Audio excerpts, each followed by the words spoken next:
In 2016, 22-year-old Julia Enright was studying at the Massachusetts Medical College in the USA.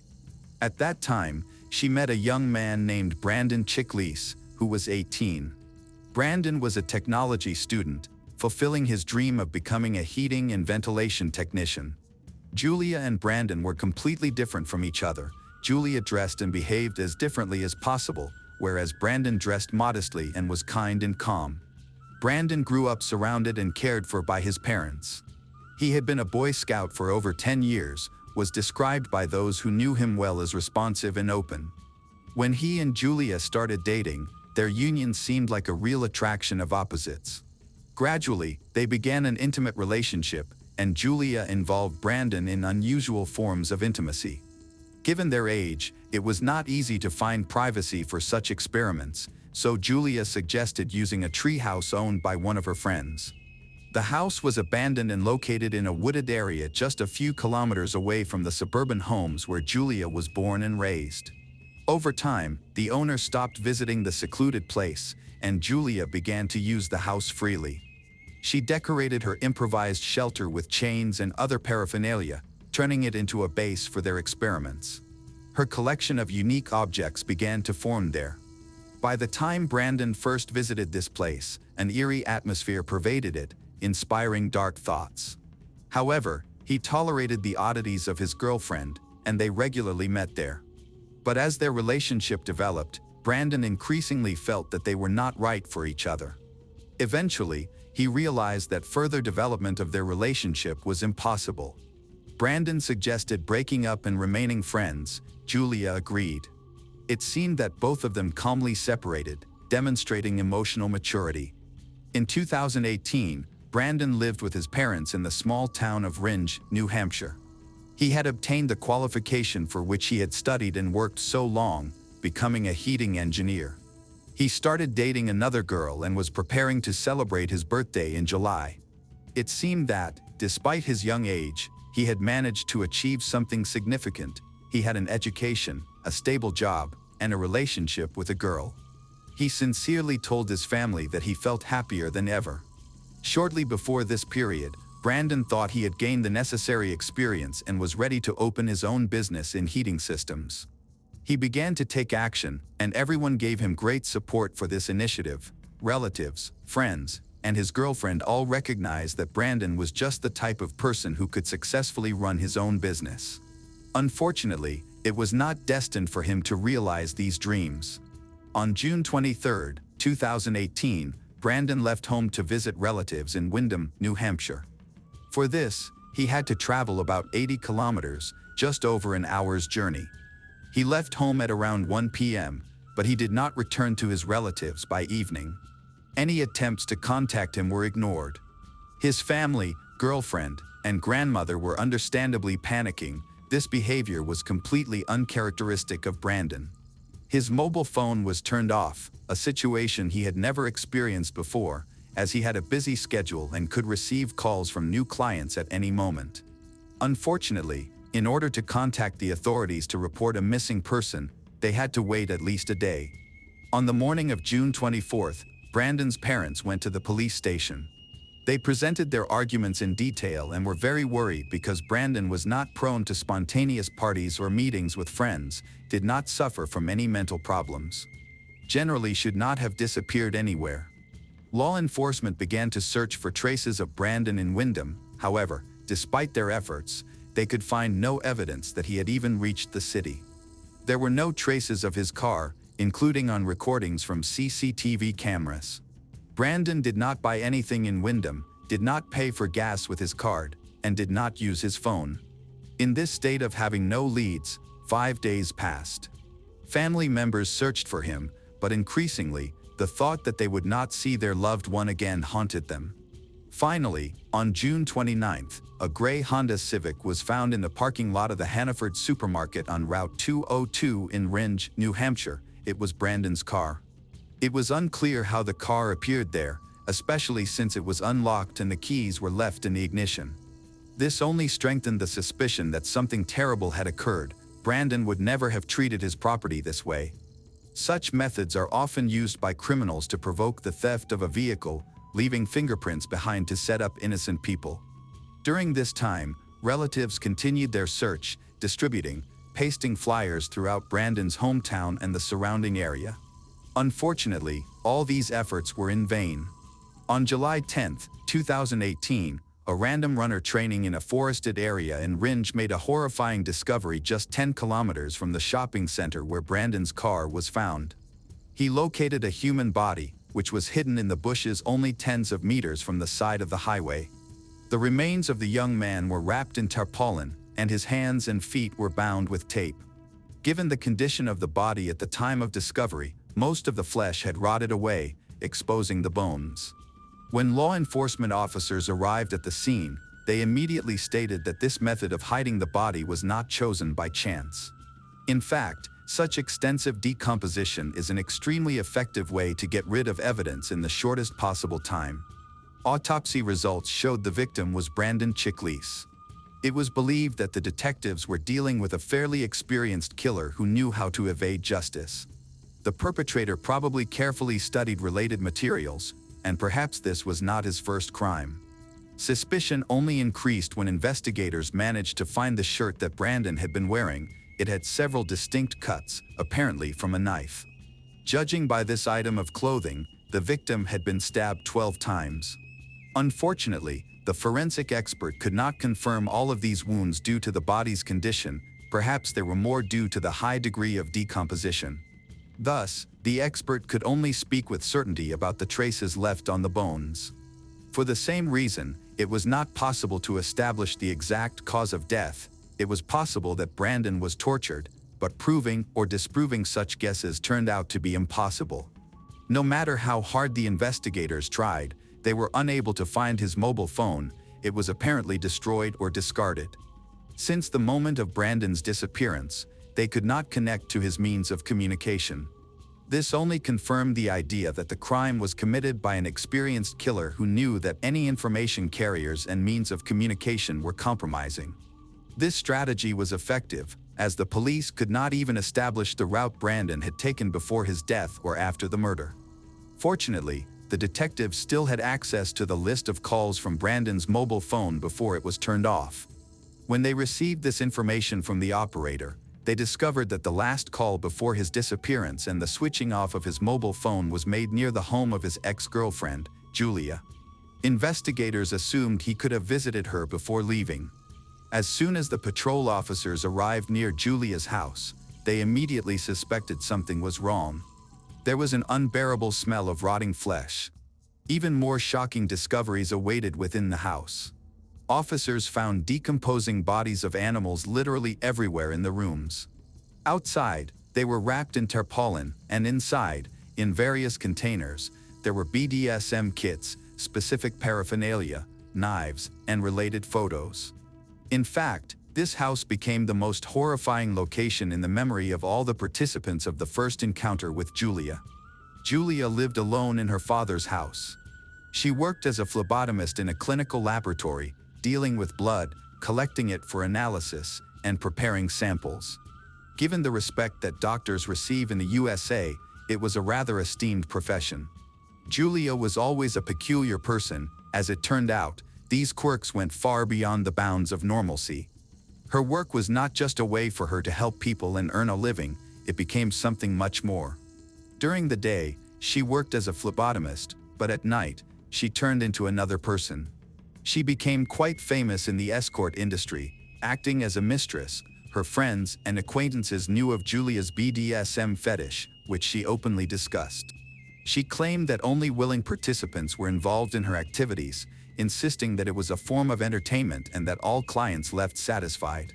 However, none of her acquaintances suspected the dangers involved. Despite her fears and risks, she decided to take a big step, even posting an ad on a specialized website inviting everyone to engage in play involving knives and blood. According to the description, it was supposed to be BDSM domination, which involved lightly injuring the client and allowing them to bleed. This was a specific category of entertainment. There would always be clients willing to participate. Moreover, no one should care about what happens in someone else's bed if it is done by mutual consent. However, such activities always suspiciously resemble a front to cover up darker deeds or even a trap for naive partners. As it turned out, Julia had her own skeletons in the closet. She didn't just associate her life with blood, it was more akin to an obsession. In fact, she had a fascination not only with blood but also with dead flesh. She had a real collection of dead animals displayed in jars, among them large specimens like ravens.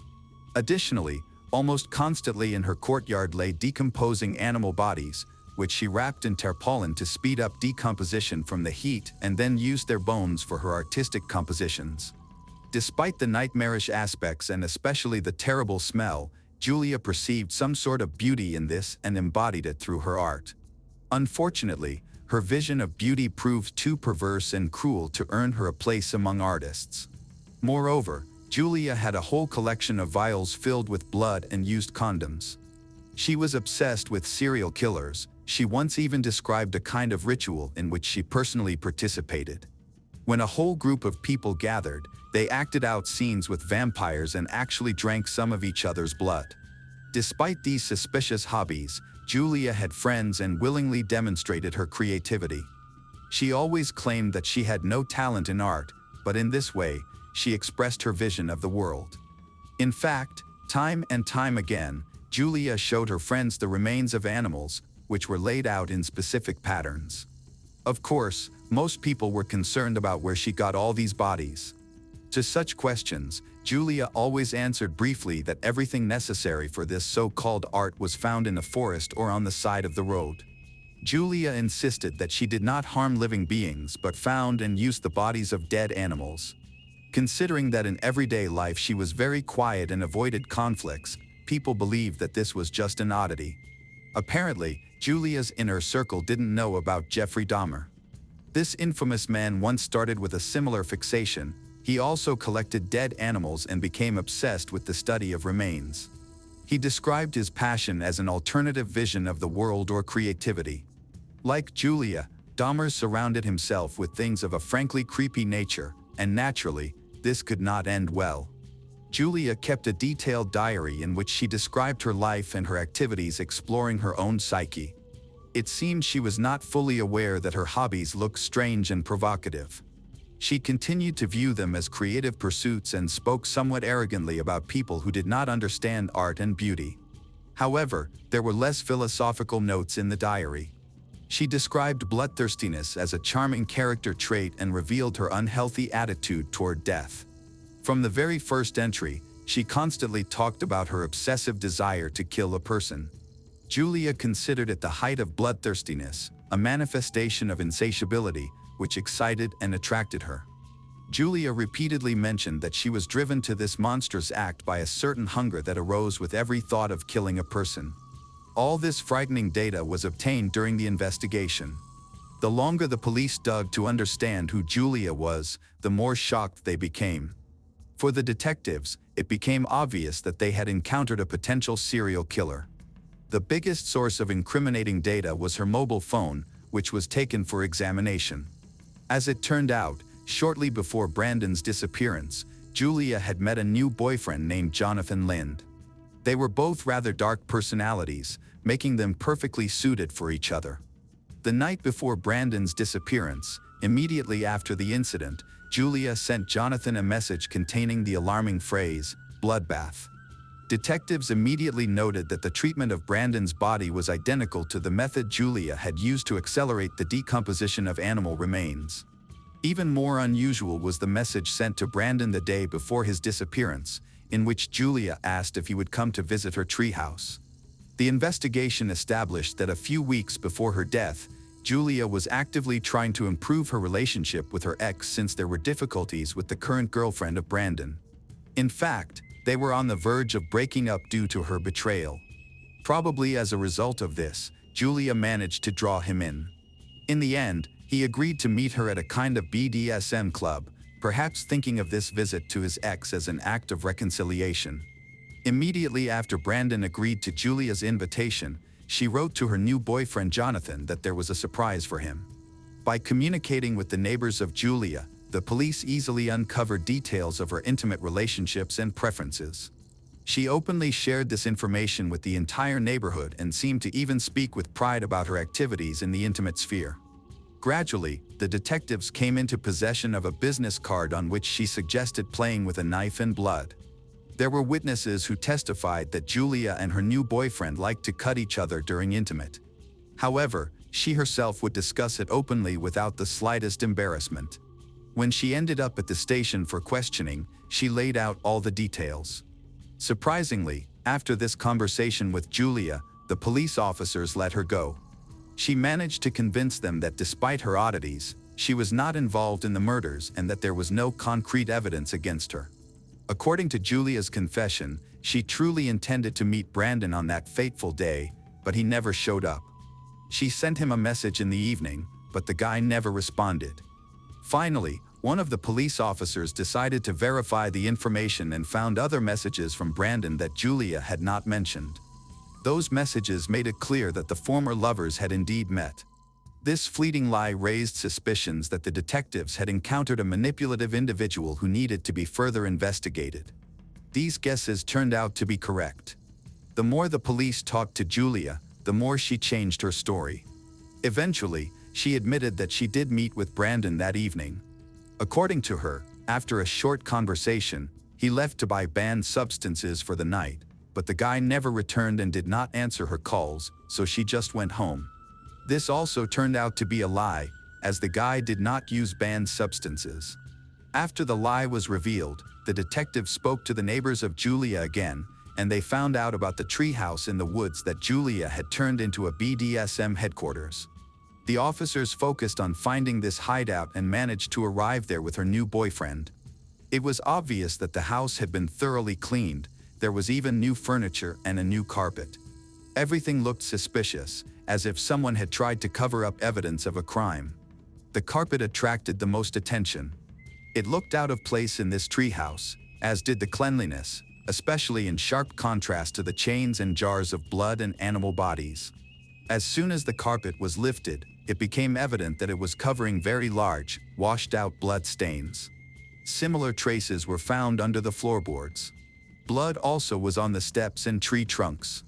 They had obviously tried to wash it off, but in vain, so they simply covered it with a carpet. It resembled a bloodbath. Judging by the number and size of these marks, it was clear that they were related to a deceased victim. Julia insisted that all these traces belonged to dead animals she had collected on the street. After searching the car, blood was also found there. Julia denied that Brandon was ever in the car or that they met in the treehouse on the day of the disappearance. However, DNA testing showed that she was lying, as most of the traces belonged to Brandon. As soon as the detectives presented this evidence, she changed her story again. Julia claimed that after her meeting with Brandon, they got very drunk. He went to get banned substances, and then they met in the treehouse. According to her confession, her ex-boyfriend attacked her, demanding intimate, but Julia resisted, justifying herself by saying that she had a new boyfriend. However, this did not help, as Brandon attacked and tried to abuse her. According to her, at that moment, she had no choice. Julia managed to reach for a knife, which she always carried on her belt. She claimed to have stabbed Brandon several times in self-defense. Afterward, Julia, in a state of shock, admitted that she could not even move from the spot, so she remained beside the wounded Brandon for about 40 minutes. During this time, he simply bled out. Julia did not call for help or contact the police. Instead, she turned to her boyfriend to ask for assistance in getting rid of the body. She did not want to go to jail for self-defense, believing that they would not believe her. By this point, investigators no longer believed a word she said. Additionally, the more than a dozen blows found only on the shirt were too much for self-defense. Her story about needing help from her new boyfriend was questionable, as he was known to be a sadist. It is unlikely that he was brought in solely to assist with getting rid of the body. Most likely, he also participated in the crime. However, no solid evidence was found. Julia ended her story by explaining how the body was wrapped in a tarpaulin and discarded off the highway. She insisted that the fabric was used only to disguise the remains. The police were convinced that she could have deliberately used a proven method to conceal human bones to fulfill her morbid fantasies. After all, maniacs are often prone to collecting items that remind them of their crimes. Julia's behavior did not resemble self-defense but clearly indicated an attempt to escape justice. Julia and Jonathan not only disposed of the body but also destroyed Brandon's mobile phone, attempted to eliminate traces of blood in the treehouse. They covered for each other when communicating with the authorities. There were no signs of struggle on Julia, and she was not morally traumatized by the events. Immediately after they disposed of the body, she and Jonathan simply went out for sushi. The detectives were finally able to confirm their suspicions after reviewing Julia's diaries. Judging by the last entries, she perceived Brandon's murder as a kind of gift for her new lover, who shared her peculiarities. Jonathan actively denied his involvement, insisting that he did not report the incident to law enforcement because Julia was scared and convinced him not to do so. She was absolutely certain that she would avoid punishment, as expressed in her diary in a rather crude manner. Additionally, Julia wrote that the torture and murder gave her body pleasure. It is evident that she would not have stopped there. In fact, each subsequent entry in the diary was more alarming than the last. The notes fully revealed the true nature of her interests. Julia repeatedly robbed graves and brought bones to add to her disturbing collection, which her boyfriend seemed not to be bothered by at all. In the first trial, Julia was charged with first-degree murder, and despite the overwhelming amount of evidence against her, she continued to insist that she was the victim of abuse. After her arrest, Jonathan, who was detained 2 weeks later, was charged with concealing evidence of a crime and perjury. He also did not admit guilt. Both were imprisoned and denied bail while awaiting trial. Julia's first trial was scheduled for November 2021. The prosecution insisted that the defendant planned Brandon Chickley's murder as an act of togetherness and a way to fulfill her vicious desires. Julia easily managed to lure him into a trap by promising intimate. Presumably, she brutally dealt with Brandon, then enlisted her new boyfriend to help get rid of the body and the traces of torture. Julia's deviant interests exceeded all reasonable limits. Shortly before Brandon's murder, she went to a family planning clinic to have an abortion. The staff confirmed that she persistently requested to keep the fetus, even attempting to bribe the doctors to allow her to take the unborn child home. It is obvious that the fetus would have become another exhibit in her collection. Of course, the lawyer tried his best to whitewash the image of the defendant and her accomplice. However, considering all the accumulated evidence, this proved to be quite difficult. Their only tactic was to smear the name of Brandon. The defense attorney tried to argue that Brandon was an abusive and a cruel, aggressive person, but all of this sounded extremely unconvincing. When Julia spoke at the trial, she cried while recounting how she was attacked by Brandon. She claimed that she managed to defend her honor only after she stabbed him in the throat, but she could not explain why she inflicted many other wounds. Despite the desperate attempts of the lawyer to defend her, the prosecution successfully painted a truly horrific image of Julia. The jury was adamant and found Julia Enright guilty, not of first-degree murder, but of second-degree murder, considering it an unintentional crime. In March 2022, the court announced the sentence of life imprisonment with the possibility of parole after 25 years. Upon hearing this decision, Julia burst into tears again, tearfully expressing that not a day goes by that she does not regret meeting Brandon. Julia never admitted guilt, calling the outcome of the trial a misunderstanding. Jonathan Lind, found guilty of giving false testimony, was sentenced to imprisonment for a term of 7 to 9 years. Hello everyone, today we will learn about another case. The case of Sherry Beasley. On Saturday morning, June 29, 1991, 6-year-old Sherry Beasley woke up before the rest of her family. She put on a pink suit and a sweater and carefully left the bedroom she shared with her younger sister. The girl made breakfast for herself and her sister. Later, she asked her mother if she could go to the nearest store because she really wanted to buy some candy that was located nearby. Her young mother, Carrie Greenhill, had been feeling ill that day and sometimes allowed her daughter to leave the house to make small purchases. This time, Carrie even gave Sherry a list of groceries that needed to be purchased. At 1 p.m., Sherry got on her pink bike and set off on a journey that should have taken no more than half an hour. Another woman and her son went shopping at 1:20 p.m. as well. As they passed the store where Sherry was supposed to go, the woman noticed an abandoned pink bicycle. She recognized it right away because this was a small community where people lived in the area and everyone knew each other. Only Sherry had such a bicycle, which had been a Christmas present for the girl 6 months earlier. The neighbor had never seen Sherry's favorite gift thrown aside so carelessly. Looking around for the girl, she didn't see anyone, which seemed suspicious, but at first, she decided not to panic. Maybe the girl was somewhere nearby. As the woman was returning from the store, she noticed the bicycle without its owner again. This seemed more suspicious, especially since she was familiar with Sherry's mother. She stopped at Carrie's house and informed Carrie about the abandoned bicycle. Carrie became worried, so she immediately went to the indicated place, where she found the bicycle along with a bag containing cash and a grocery list. Some of the items were lying nearby, indicating that the girl had made it to the store and bought the necessary goods, but something had happened on her way back. Carrie glanced around the area but still couldn't find her daughter, so she went to the police. They took the case seriously and immediately began searching for Sherry. By the evening of the same day, news of her disappearance was dominating all the media. Many local residents came out to help and assisted in the search for her. All of this occurred in a quiet suburb of Melbourne called Rosebud, Australia, which at that time had a population of about 5,000 people. It is a place where many people know each other, and there is a very low crime rate. It is located on a peninsula, and rarely do you meet strangers. Many locals do not even lock their doors, and mothers let their children walk unsupervised. It was quiet here until Sherry went missing. Detectives talked to Sherry's mother and her partner. Carrie suspected Sherry's biological father, believing he might have kidnapped Sherry.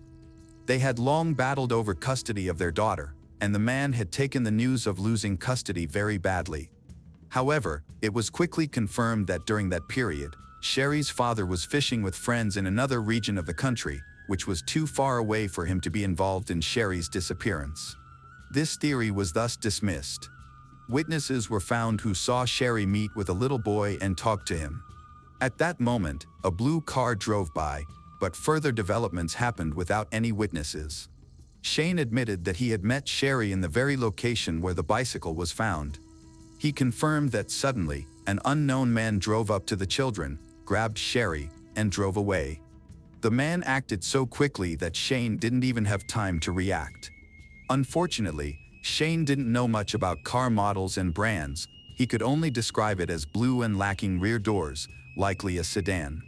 The police carefully examined the area where Sherry had disappeared and discovered tire tracks that confirmed Shane's story. The investigators continued their work and managed to find several witnesses who saw a similar-looking car with a driver described as a man between 30 and 40 years of age. Unfortunately, that description was also quite vague. Notably, a child was sitting in the passenger seat, and the girl appeared to be crying. Although they were unable to obtain a detailed description of the man, the police now knew the exact make of the kidnapper's car, a blue Toyota Corolla.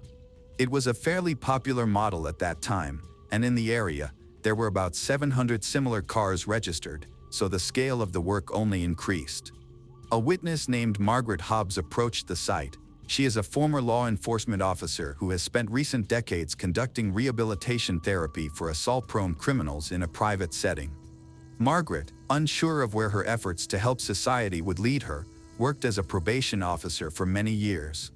After her dismissal, she became a psychotherapist and organized her own private practice, specializing in therapy with men who had committed abuse crimes. Margaret encountered criminals daily, usually those convicted of minor offenses. In November of 1984, 47-year-old Robert Arthur Selby Lowe was sent to see a specialist for the first time, charged with exposing himself to schoolgirls in a shopping mall and making inappropriate comments. He had a previous conviction for theft. From the start, Margaret noticed that the man was very different from the type of people she usually worked with. He was very polite, looked decent, neat, wore glasses, and had a British accent. For many years, he had worked as a church elder, was a Sunday school teacher, and a sports coach for children. No matter how decent he looked, Margaret figured him out. Despite his respectable appearance, something about him was alarming. After the trial, he received a year of correctional labor for exhibitionism, and then he began to regularly visit Margaret for therapy sessions. Gradually, she uncovered more and more criminal episodes from his past, starting from the time he lived in his homeland, Great Britain. Then, in search of a better life, he moved to New Zealand and later went to Australia. In 1967, he said that he regularly demonstrated himself and derived pleasure from it, especially if the victims were minors. Margaret noticed that he took pride in his dubious past. Margaret even managed to gain his trust. By April 1990, he came to her office and admitted to an accusation of attempted kidnapping of a minor. Robert again insisted that he had done nothing wrong. However, he mentioned that an alarming incident had indeed occurred in the suburbs where he worked at that time. Margaret was already good at getting the truth out of him, and gradually she managed to find out what had happened. He met with schoolgirls with whom he had a stagnant conversation about his dream pony. From their dialogue, it became clear that he could very well have had malicious intent. The next time Robert came, about a month later, he said that he had tried to talk to a 12-year-old girl, but a policeman intervened in their conversation. Now he had a new charge. Two girls, aged 8 and 10, were standing on the railway platform when Robert approached them and started an indecent conversation, attempting to persuade them toward intimacy. All this was overheard by a patrolman standing nearby, whom Robert did not notice. When the policeman approached, Robert tried to escape and had to be detained, thrown to the ground. Before he turned to Margaret, he asked her for help. Margaret refused to write him a characterization that could be used for defense in court because she was sure of his guilt. However, he threatened to involve the girls so that they would testify against him in court, which could become another trauma for them. It became obvious that Robert felt no remorse for what had happened. He was only trying to save himself, and his crimes were only becoming more dangerous. Margaret asked him not to come to therapy anymore. Previously, she believed she was helping him. However, she now realized that it was only getting worse. He was deriving perverted pleasure from their time together. Robert was angry about this and refused to quit therapy, but Margaret insisted he leave. As a result, he flared up and slammed the door. Later, Margaret agreed to write a characterization, but stated the truth within it. Robert's lawyer decided not to use this document in court, believing it would only harm his client. By November 1990, Robert was found guilty of stalking children, but the punishment turned out to be ridiculous. It was limited to a fine of $100. Knowing this, Margaret was alarmed. She now understood that he could get away with it. Fortunately for her, Robert did not visit Margaret for some time, as she had asked. Margaret was once again driving to her office when the first kidnapping in the Rosebud occurred.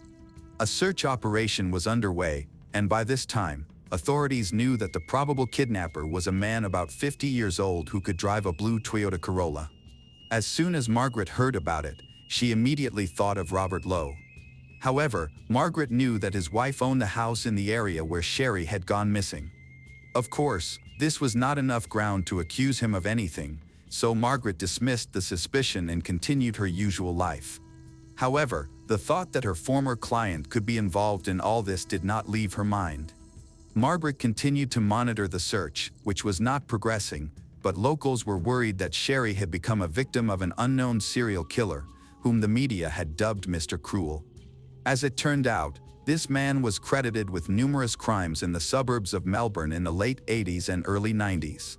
He was considered the main suspect in the kidnapping of 13-year-old Carmine Chain, who was abducted from her home about 3 months before Sherry Beasley's disappearance. Her body, with gunshot wounds, was found a year later in Edgar's Creek. Despite a long break, Robert Lowe came to Margaret again. Margaret's son-in-law had organized a law firm on the floor below her office, but he was not there, so Robert decided to talk to her. This time, the conversation was again about the crime of which he was accused. Naturally, according to him, the Supreme Court's decision was unfounded. Margaret immediately noticed that Robert had changed a lot. He looked unkempt and was rude to her. This atypical behavior only increased her suspicions about him. She refused to engage further and then went downstairs to see what kind of car Robert had arrived in. It turned out that he had used a blue Toyota Corolla without rear doors, just as described in the suspect's profile for the kidnapping. Margaret realized that he could indeed be involved in the disappearance of Sherry and contacted the police. It turned out that the police had recently reached his name on the list of cars and were checking him out. Robert matched the description of Sherry's kidnapper quite well in terms of age, appearance, and the make of the car. It was also discovered that Robert had a criminal past concerning harassment of minors, which looked especially suspicious. Then detectives had a conversation with him. Robert appeared too nervous, reluctantly answered questions, but quickly remembered what he did on the day of Sherry's kidnapping. His answers seemed dubious. Now, Margaret was sure of his involvement. The police arrived at Robert's house and took his car away for forensic examination. Robert himself was arrested and taken in for questioning. He was allowed to make one phone call and immediately reached out to Margaret, asking her to recommend the best lawyer she knew. Margaret advised him to stay with the lawyer who had already handled his previous cases. Then, Robert was released due to insufficient evidence. A month later, he came to work looking disheveled and sloppy as usual. According to him, detectives had interrogated him for more than 4 hours, but he refused to provide fingerprints and DNA samples. Without irrefutable evidence against him, the detectives could not proceed without his voluntary permission. However, suspicions against Robert were not unfounded. At the time of Sherry's disappearance, he provided an alibi that no one could confirm. During his communication with the detectives, Robert changed his story several times, which further strengthened the suspicion against him. When they tried to check the alibi, the time periods Robert indicated did not match the statements of witnesses, including his friend, employer, and wife. Even Robert's wife began to notice oddities in his behavior that day. Robert claimed he was not in that area, but several people saw him there. He returned home only in the evening, quickly changed his clothes, and threw his things in the washing machine, which he had never done before. He thoroughly washed his car. Curiously, he now lived in a country house not far from the place of Sherry's abduction. From the first meeting with Margaret, he insisted that he was innocent of Sherry's kidnapping and was sure that the police wouldn't find any evidence against him, allowing him to start a new life. 3 months after Sherry's disappearance, on September 24, 1991, 2 girls were riding horses along a country road about 10 kilometers from Rosebud. They smelled something unpleasant and went to investigate.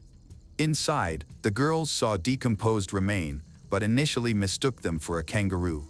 The next day, when they passed by again, they realized that scavenger animals had pulled the bones into the open.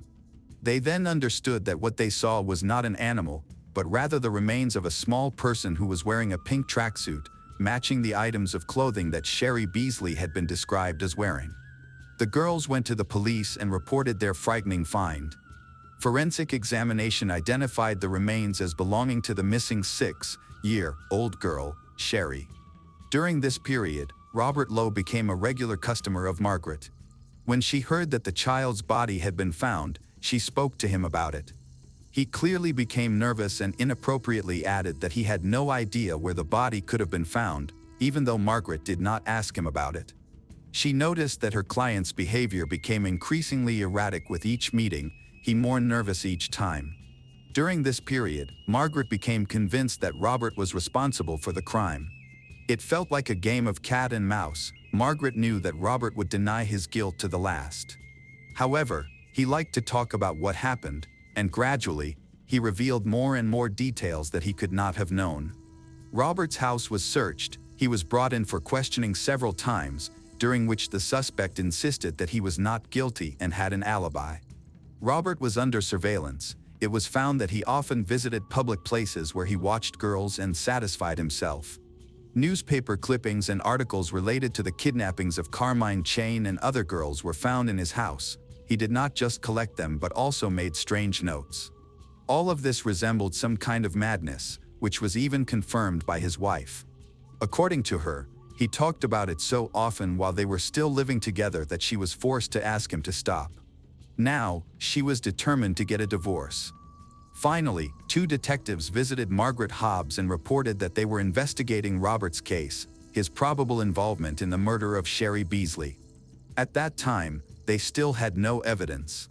Additionally, Margaret did not want to violate medical ethics and disclose details of her therapy sessions with Robert.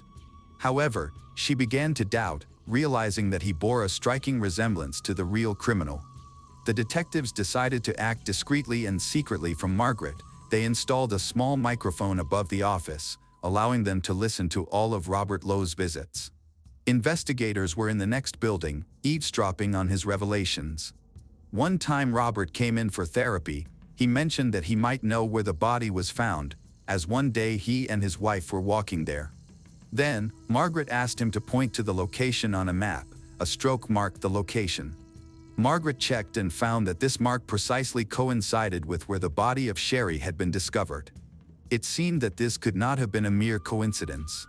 During the next visit, Robert entered the office and suddenly began to talk about how the child's body might have been eaten by insect larvae.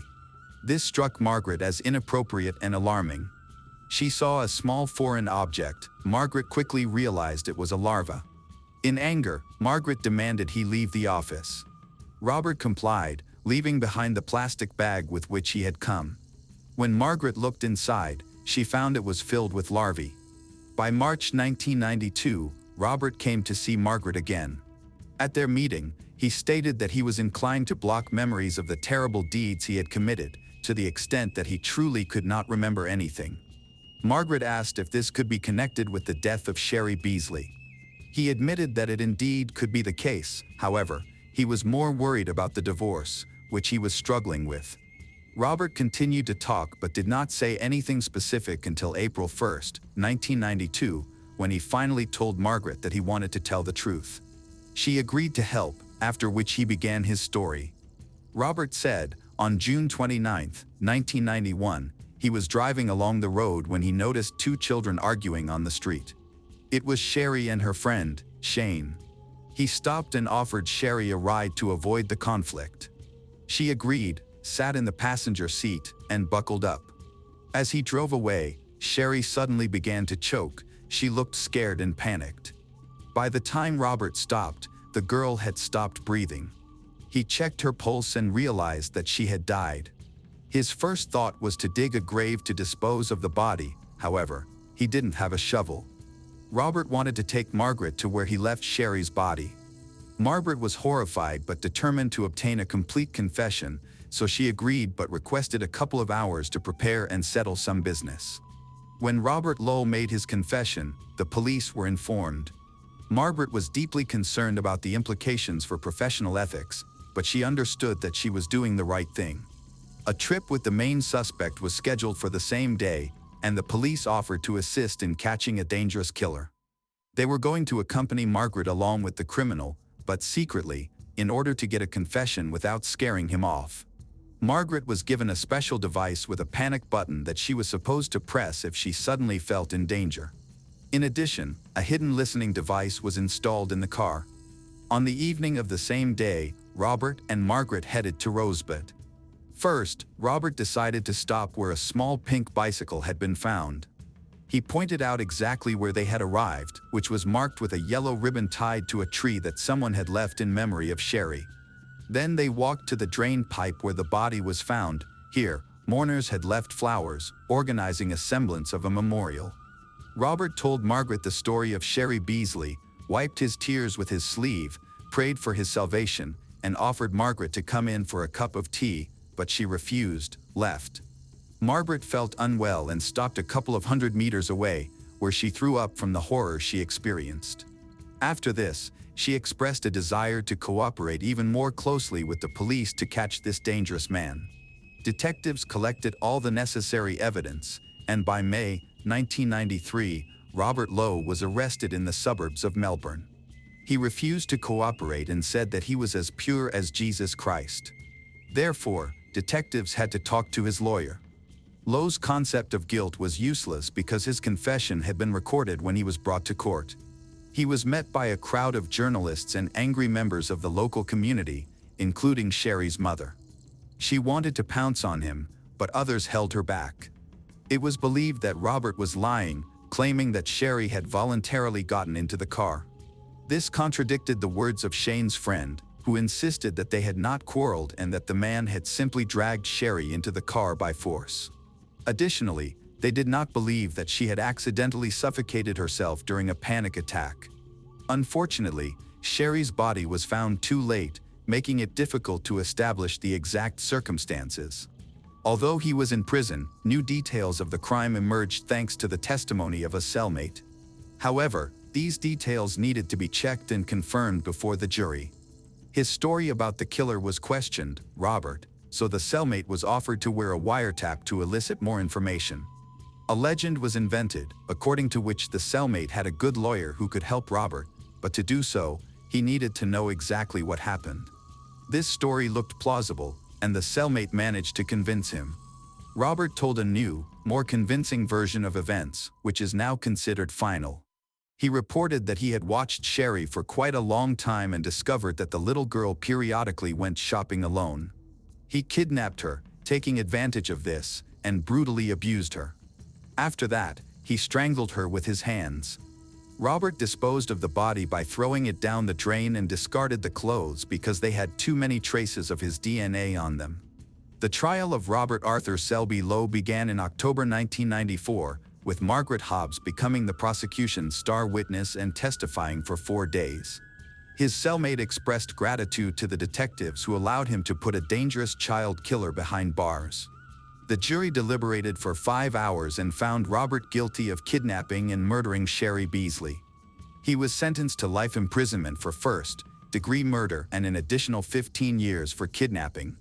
Margaret's cooperation with the police was considered a controversial decision. People were divided into 2 camps. Some regarded her as virtuous for allowing a dangerous criminal to be put behind bars, while others accused her of failing to maintain the confidentiality of her client, which appeared unprofessional. In 1997, Robert appealed, arguing that Margaret should not have been a witness in the case, but this appeal was rejected. This story left an indelible mark on Margaret's soul, and she began writing a book. In 1996, she and her husband died in a car accident. The work on this book was completed by journalist and writer Andrew Rule. In 2021, Robert Arthur Selby Lowe, 84, died at Hopkins Correctional Center near Ararat in Western Victoria. The tragic fate of Sherry Beasley serves as a haunting reminder of the fragility of innocence and the hidden dangers that can lurk even in the quietest of communities. What began as a simple errand on a peaceful Saturday morning spiraled into a nightmare that shattered the lives of her family and left an indelible scar on Rosebud. Hello everyone, today we will learn about another case. The case of Caitlin Root. Sometimes, criminals who look for victims just for fun or out of a desire to kill. In the state of Missouri, USA, there is a town called St. Joseph. This is a small town with many parks, museums, and other attractions, as well as a large number of running tracks and walking paths in one of the parks called Krug. On Sunday, October 16, 2016, a man went out jogging. Closer to the end of the trail, the man noticed something suspicious on the path. Initially, he thought it was a mannequin because Halloween is coming soon. So, he calmly continued to run past it. When he reached the object, however, he noticed blood on it. At first, he simply ran past, but something alerted him and made him turn back. The mannequin suspiciously resembled the body of a girl. There was a hole in her chest. She was lying on the asphalt without clothes, in a pool of blood. The frightened witness called 911 for help. Even when he contacted the dispatcher, he was not sure whether it was a mannequin or not. This story unfolded in mid-October, 2 weeks before Halloween, when one could encounter various oddities.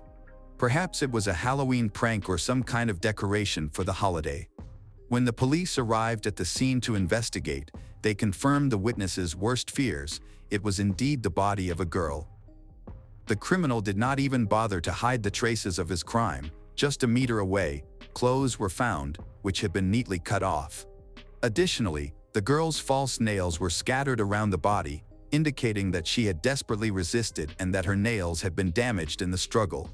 During their examination, Forensic scientists were unable to find any identification documents for the girl. She had no personal belongings, means of communication, or the weapon used in the crime. To make initial conclusions, it was crucial to determine who the victim of this brutal massacre was. The only clue that could help the police was a T-shirt she wore. It had an inscription indicating that she was a student at Central High School, graduating in 2017. It was assumed she was a high school student preparing to receive her diploma the following year. The fingerprints of the victim were collected, but no matches were found in the national database. This was not surprising. Given the approximate age of the victim, it was unlikely she had a criminal record.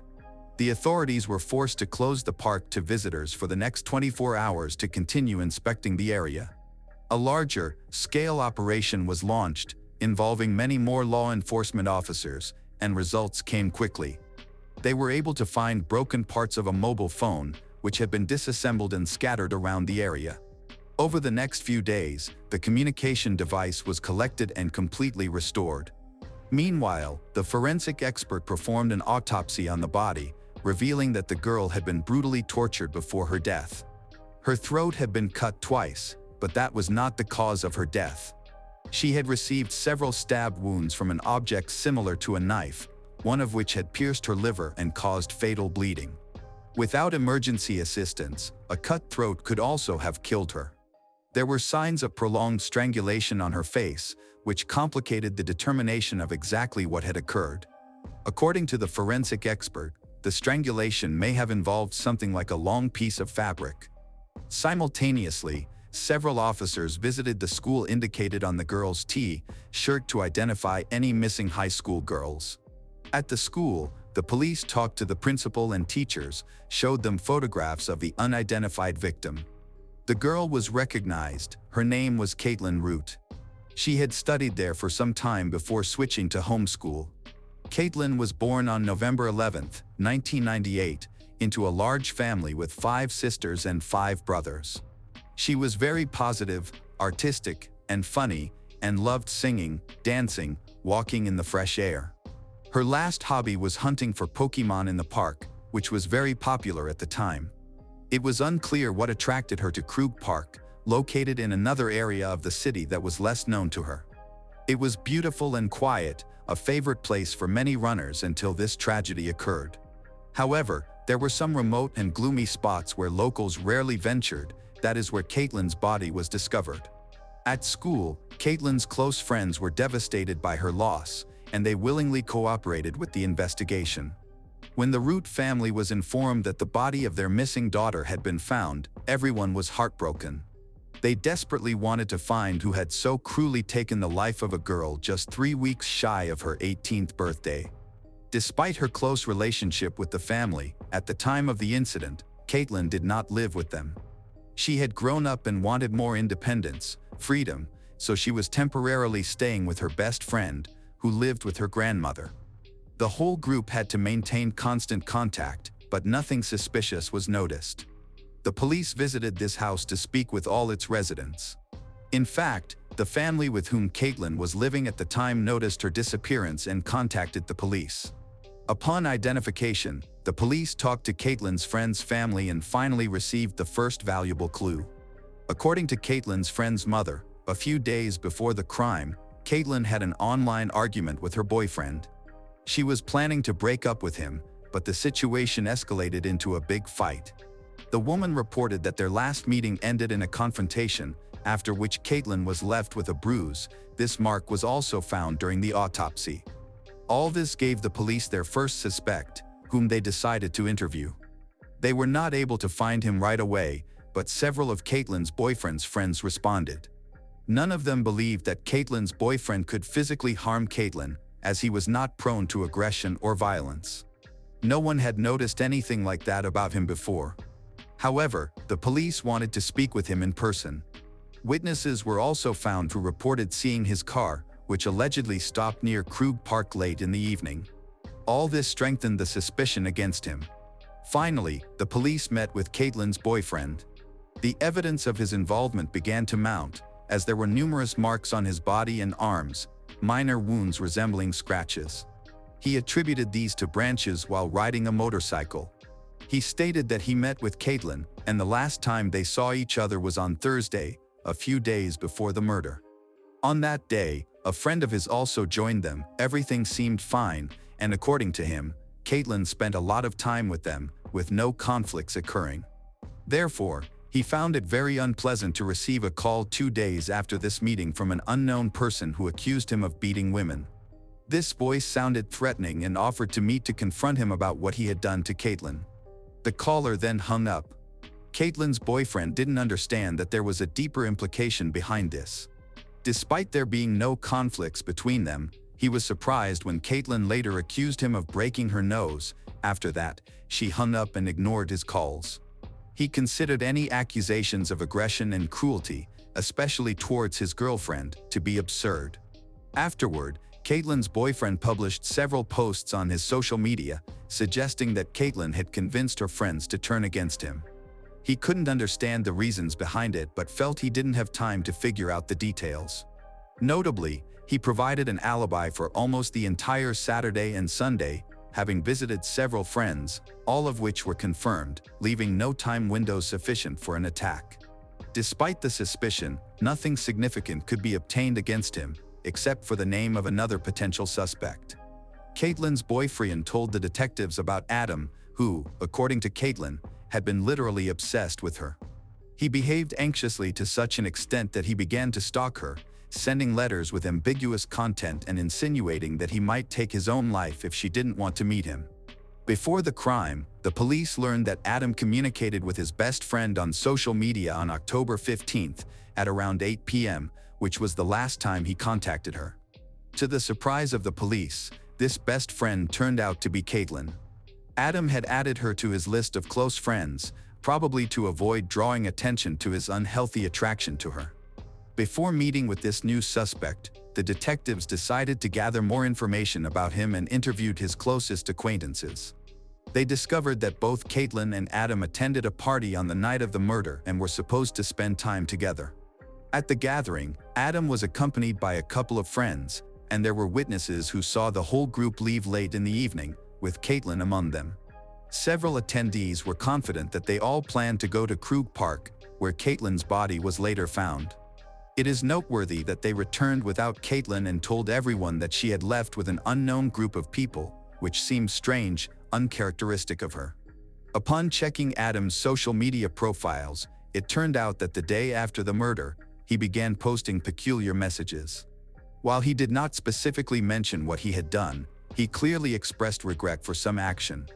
However, when interrogated, he insisted that he had nothing to do with the crime and that the post referred to something entirely different. Instead, he recounted his version of events. According to Adam, when they left the party, Caitlin received a message from a friend named Amanda. After exchanging several short messages, they agreed to meet at Krug Park. Adam stated that he had warned Caitlin that it was a bad idea to meet anyone at such a late hour, especially in a park he barely knew, but she didn't heed his advice and left. Adam claimed that he was just friends with Caitlin, had no conflicts with her, countering the allegations of stalking and obsession, which he also considered absurd. He showed the detectives the correspondence, where they found nothing incriminating. By Adam's own admission, the allegations of obsession with Caitlin were clearly fabricated. He explained that the last time he saw her was not far from the place where they had spent time with friends, and she got into an SUV, which she was probably picked up in by Amanda. Adam himself saw this car for the first time, did not know who it belonged to, he couldn't recognize it, nor could the other participants at the meeting. He insisted that he believed Amanda was involved in what happened to Caitlin.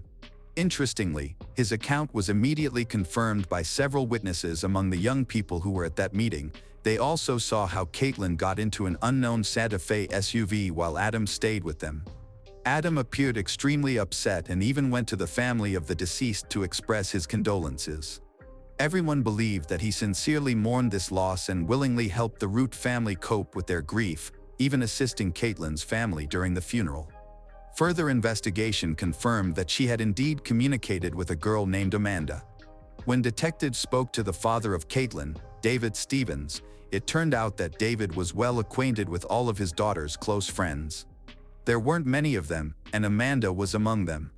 According to him, their relationship was complicated. The teenagers were sometimes best friends and at other times fought and literally hated each other. It emerged that this girl was known to both Caitlin's best friend and her mother, both of whom considered Amanda a very unpleasant character who left mixed impressions. Consequently, the police became interested in Amanda and decided to meet with her. She was detained and ended up under interrogation. Amanda did not immediately disclose all the information they knew about the case. She even reported that Caitlin had disappeared rather than died. From the very beginning, Amanda acted as if she did not understand what was happening. According to her, she did not call Caitlin on that fateful evening, had not seen her. Amanda countering what Adam and his friends claimed. Their last conversation, she said, took place on Saturday afternoon. She even provided the police with her social media account so that investigators could verify her statements. She used the pseudonym Amanda Panda without any photos. Amanda continued to deny that she had communicated with or met her friend on Sunday and provided an alibi, stating that her neighbor could confirm she had spent the entire evening at home. The police checked this information, and the woman confirmed the alibi, reporting that she had repeatedly seen Amanda in the house throughout the evening, including at the approximate time of the attack. They had crossed paths and communicated several times, which ruled out her involvement in the crime. Amanda had no plans to go out anywhere and had been at home all evening in her loungewear. After this confirmation, the police were forced to let Amanda go. All possible leads were investigated, but they remained empty-handed. The investigation reached a dead end. Due to the many participants involved, the story became so confusing that it spiraled out of control. Then, the police accessed Caitlin's mobile phone in search of clues, allowing detectives to navigate the gallery and find a photo that was the last one taken before the brutal attack. There were no people in the image, but it included the facade of a store found in the city, about 5 kilometers from Caitlin's house. After obtaining access to the recordings from the store's CCTV cameras, they managed to find a car that matched the description of the SUV associated with the team. When this photo was taken near the store, a dark car pulled up, from which a limping man emerged. He bought snacks and immediately left. Unfortunately, this did not yield any clues, as the store employees did not remember anyone, and the image was too blurry. The police continued to study the mobile phone of Caitlin regarding the account named Amanda Dow. Correspondence from this page revealed that she had communicated with Caitlin on the evening of her murder. Between them, there was a short dialogue where the girls agreed to meet and smoke a joint. As it turned out, this account belonged to a girl named Amanda Bennett, the same Amanda who was now under scrutiny by the authorities and likely had several accounts on social media. She was a 17-year-old girl who, at the time, was in a serious relationship with her 18-year-old boyfriend, Sebastian Dowell. The police went to the address where Amanda and Sebastian lived. They immediately found a dark Santa Fe SUV that matched the description of the one captured on CCTV at the convenience store where Caitlin had filmed just before her death. There were enough clues to consider Amanda and Sebastian prime suspects. They were arrested, and while they provided an alibi, it took some time to verify it. It was decided to arrest them and also confiscate their vehicles, mobile phones for examination. Detectives questioned them separately. When they spoke to Amanda, they didn't disclose what they knew. They simply decided to restore the chronology of events starting from Friday, which was a clever move. In fact, the police were particularly interested in Saturday and Sunday. If Amanda remembered Friday well but suddenly could not recall anything from Sunday, it would appear suspicious. The police often use this technique during interrogations to break down criminals. Amanda detailed her Friday evening spent with her boyfriend and their 2-month-old child. Difficulties arose, however, when she was asked about Saturday. Suddenly, she claimed that she had actually confused the days, and the events she described occurred on Saturday. Meanwhile, Sebastian also struggled. He could not recall what he had been doing with his common-law wife in the past few days. His statements increasingly contradicted the story he had provided. Everything suggested that Amanda had prepared for her meeting with the police, but she became a little confused. Her boyfriend didn't have much time either. He couldn't even say anything about the movie they supposedly watched together at the cinema, despite Amanda describing it in detail. But they was never found on the CCTV footage. There were no tickets or any data confirming that they had been in the area over that weekend. Amanda's story remained uncorroborated. This suspicious couple was clearly lying to the police. When Sebastian was confronted with the obvious inconsistencies in their stories, he became nervous. After that, the police noticed there were some cuts on his hands. Sebastian said they were from a cat, however, he later changed his story and admitted that they might be from his knives. His collection contained numerous stabbing and cutting items. During the arrest and searches, several knives from Sebastian's collection were confiscated in hopes of finding blood on them. Later, the examination confirmed that there were particles of Caitlin's blood on one knife. During the conversation, it became evident that Sebastian was in a subordinate position in the relationship, which he confirmed by stating that Amanda controlled everything happening 100% and that he obeyed her. According to him, Amanda completely excluded strangers from their social circle. He didn't even have friends that he could choose on his own. In fact, his social interactions were restricted because Sebastian complained that he had to ask for permission for any of his desires. For example, he liked to smoke a joint, but he would only do so after getting Amanda's approval. She was jealous and rude. In fits of anger, she often beat Sebastian quite cruelly. Once, she even broke his ribs. Sebastian feared that Amanda would eventually kill him with a knife. Sebastian said that Amanda suffered from some mental disorders that would suddenly thrust her into this aggressive state shortly before the crime. They had gone to a psychotherapist, but all the doctor did was double the dosage of her medications. However, Sebastian was not entirely innocent either. His social media profile contained a lot of dark humor, as well as cruel and murderous imagery. It seemed he was obsessed with this topic. Despite the detectives not revealing the real reason for Amanda and Sebastian's arrest, it turned out that Sebastian was aware of the murder in the park. He insisted that he had heard about it on social media, but he had already been caught in a lie. The more nervous he became, the more his story changed. In the end, he admitted that he knew Caitlin quite well. They communicated frequently. He and Caitlin were good friends. Caitlin even visited them in the hospital to congratulate them on the birth of their child, during which she spoke warmly about him, touching Amanda, the new mother. From that moment on, indirect evidence began to surface, suggesting that the tragedy was provoked by Amanda's jealousy and erratic behavior. At first, Sebastian denied such assumptions, but later he confessed that Amanda had often expressed anger towards him when he exchanged compliments with Caitlin. He continued to deny any romantic connection between them, insisting that it was purely friendly communication, while also maintaining that he was not involved in any crime. One of their friends mentioned that Amanda had always been friendly, sociable, and positive.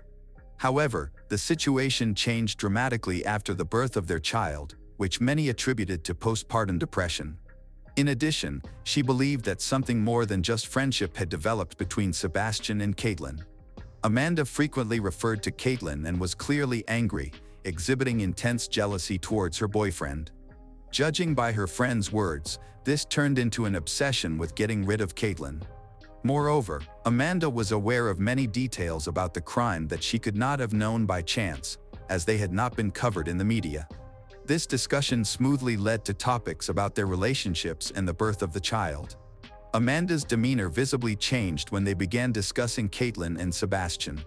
This was clearly a sensitive subject for her, but she composed herself and did not reveal her emotions. It is curious that during the entire interrogation, Amanda did not show any regret or pity toward her friend.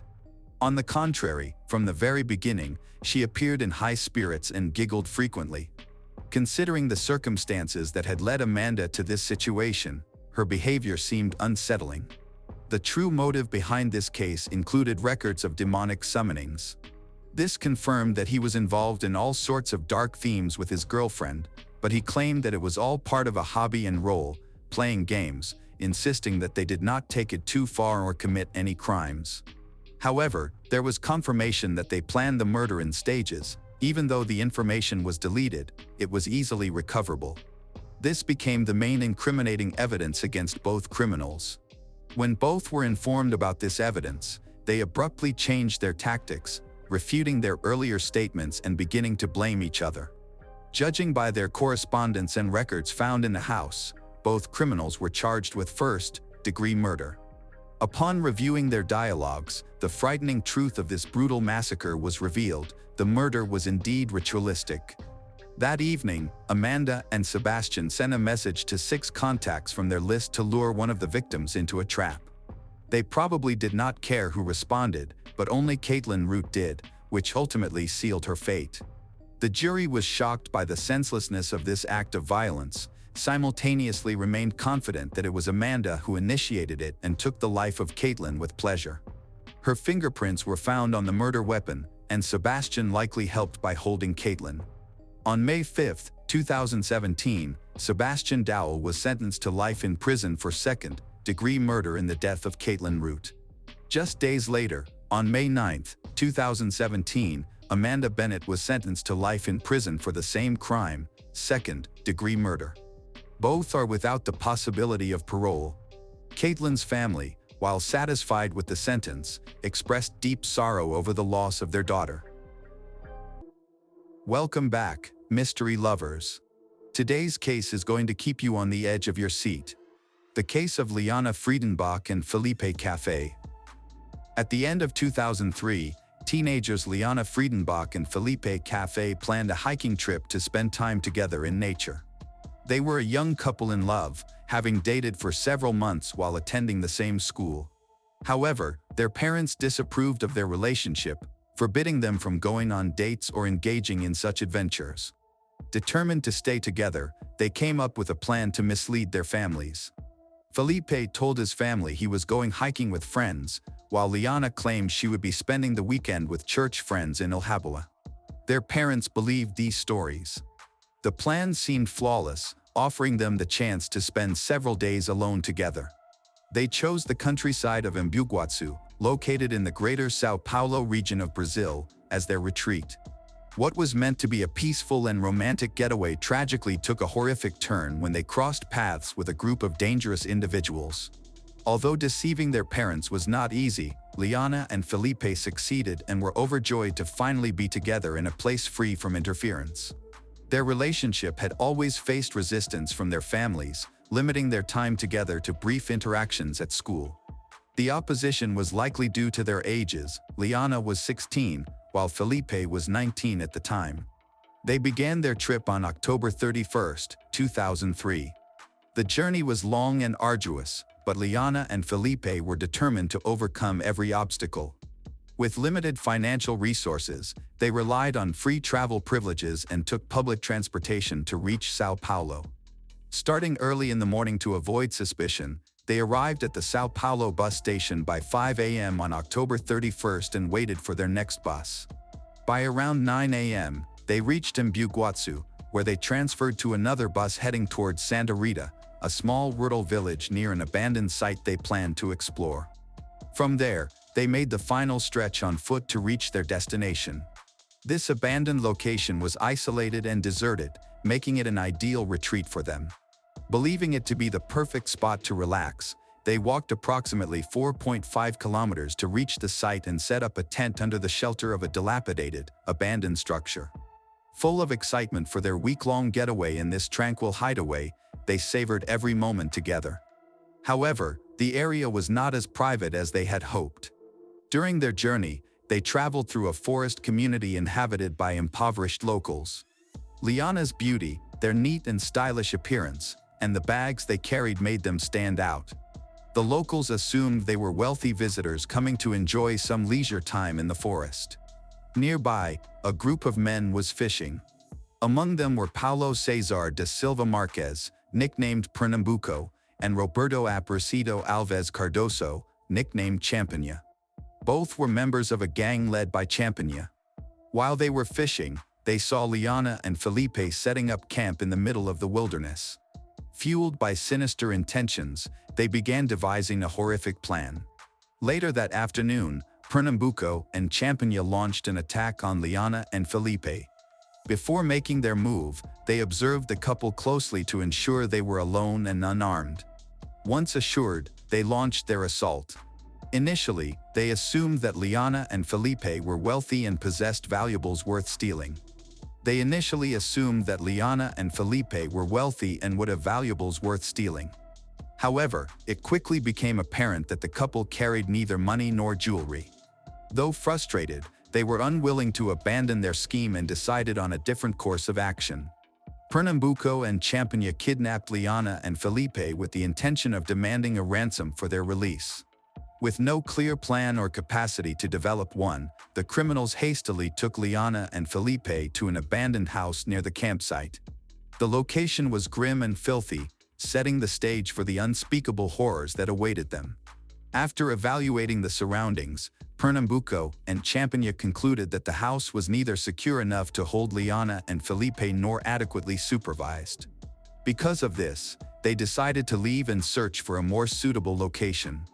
Liana and Felipe were quickly moved to another spot within the same area. This new place was owned by an acquaintance of theirs, who later joined their group. Despite the presence of the owner, the house was in deplorable condition, dirty, chaotic, and completely unsanitary. Nonetheless, Pernambuco and Champaña deemed it more suitable for their purposes.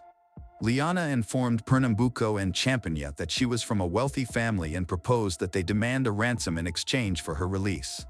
This claim was true. Liana was the daughter of Ari Friedenbach, a well-known and respected lawyer in the city, and her family was wealthy. Pernambuco and Champaña were thrilled by this revelation, believing it to be a lucrative opportunity. During the night, Liana and Felipe were bound and confined in separate rooms of the house. Pernambuco and Champaña assaulted Liana, while her boyfriend Felipe, who was confined in the adjacent room, could hear her cries but was powerless to intervene, as he had been restrained and severely beaten. Stunned and shocked, Liana barely resisted and fervently prayed for the suffering to end swiftly. Liana and Felipe endured relentless torture and beatings. The following day, they were taken into the forest. However, Liana was not the first victim. After some time, Pernambuco and Felipe split off from the group and ventured further into the woods. There, Pernambuco quickly attacked Felipe using weapons. His body was later discovered on a forest trail near the site of his captivity. He had been forced to kneel with his hands tied behind his back before being attacked in the head from behind.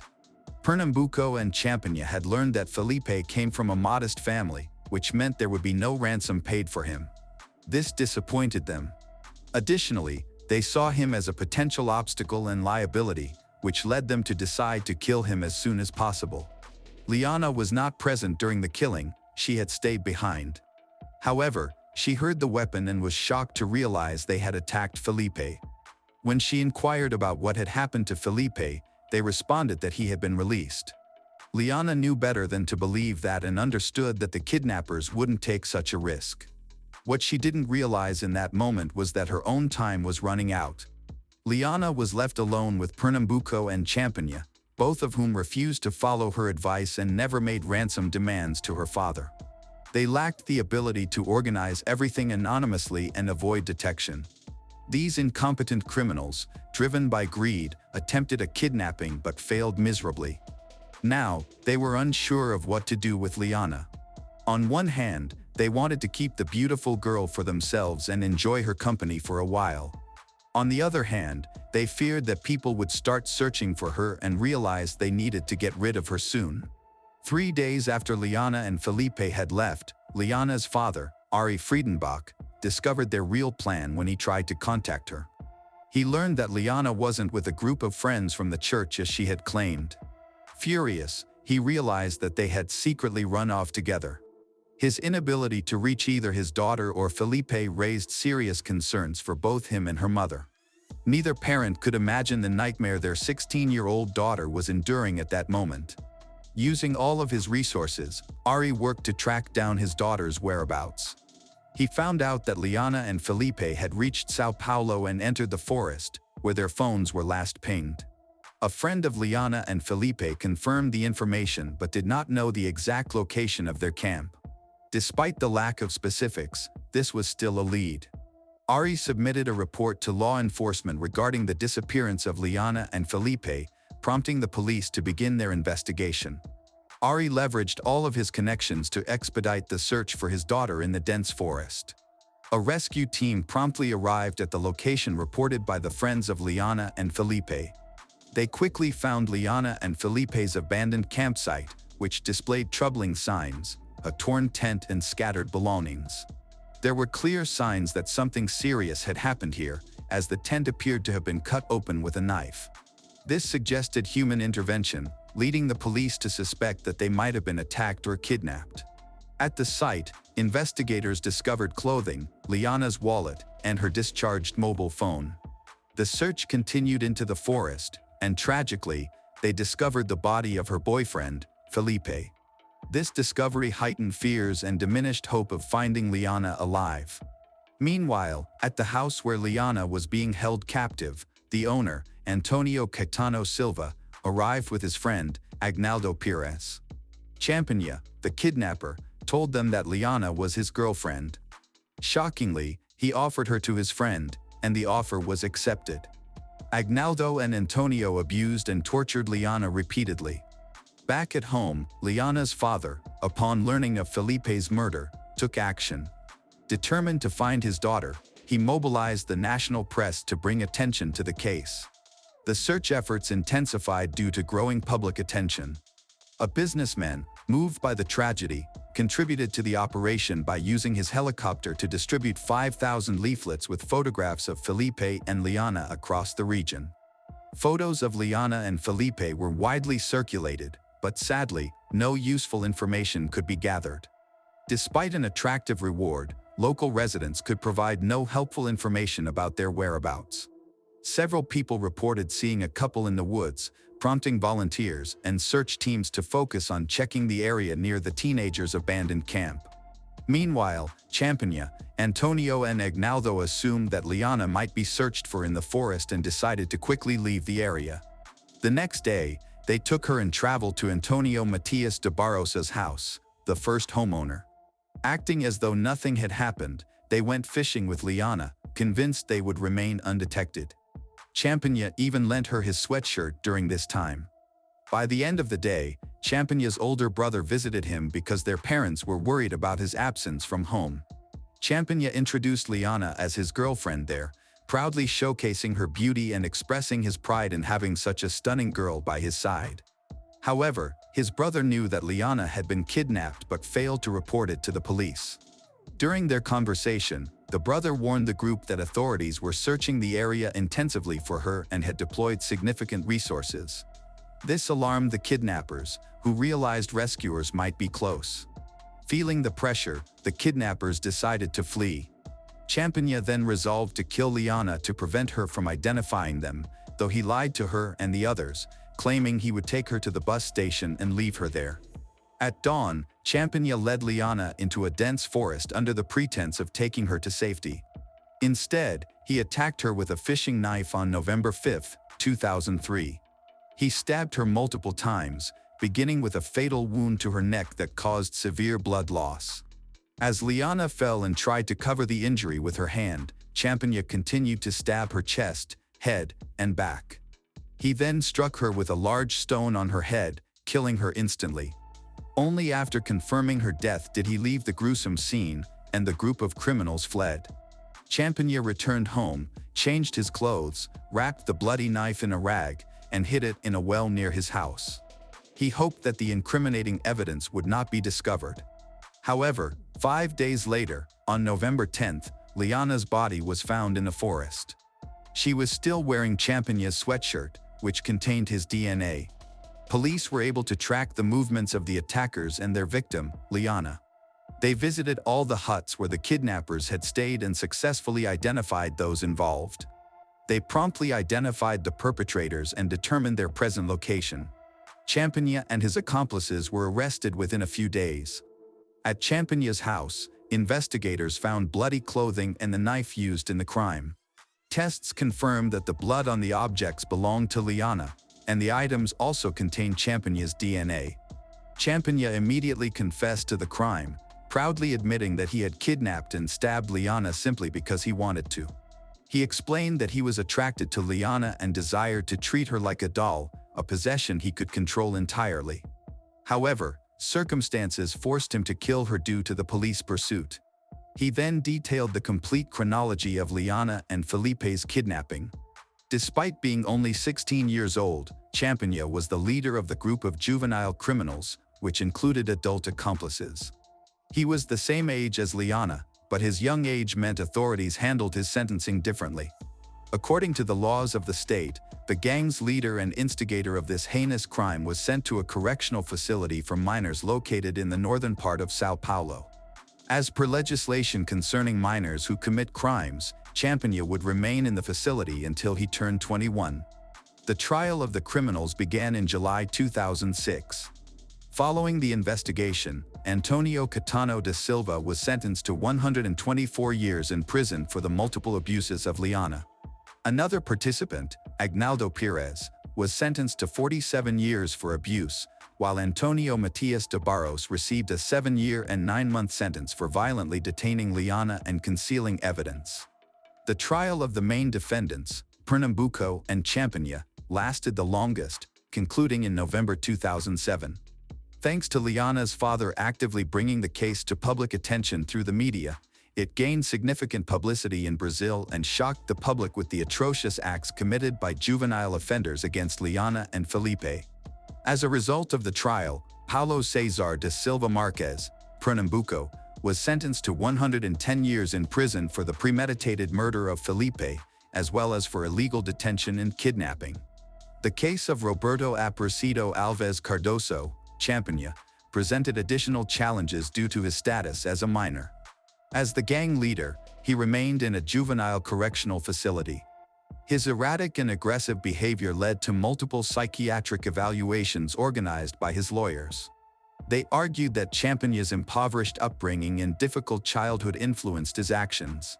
Doctors diagnosed him with mild mental retardation and antisocial personality disorder, conditions that individually pose risks to society but, together, made him excessively dangerous. Champagnat was moved to an experimental medical facility designed for rehabilitating criminals with mental disorders, as a harsher legal penalty was not permissible in his case. Despite this reasoning, the public was outraged by the leniency of the punishment and demanded he face long-term incarceration. Public indignation sparked a global debate on reforming the criminal justice system, though these changes did not affect Champagnat since his crime occurred before the amendments were enacted. He remains in the medical institution under the care of the regional government. Although the crime was brutal, Champagnat, the leader of the kidnappers, has shown no remorse for his actions. He has repeatedly petitioned the courts for release, claiming he has undergone treatment and no longer poses a threat. These requests have been denied by 3 separate courts, especially as he has made no effort to prove he has reformed. Remarkably, in 2007, early one morning, he managed to escape from the facility. With the help of an accomplice, he climbed a 7-meter wall using a ladder. However, law enforcement acted swiftly, capturing him 11 hours later before he could harm anyone. Champagnat was returned to the medical institution promptly. Despite committing numerous heinous crimes, Champagnat's circumstances are surprisingly comfortable.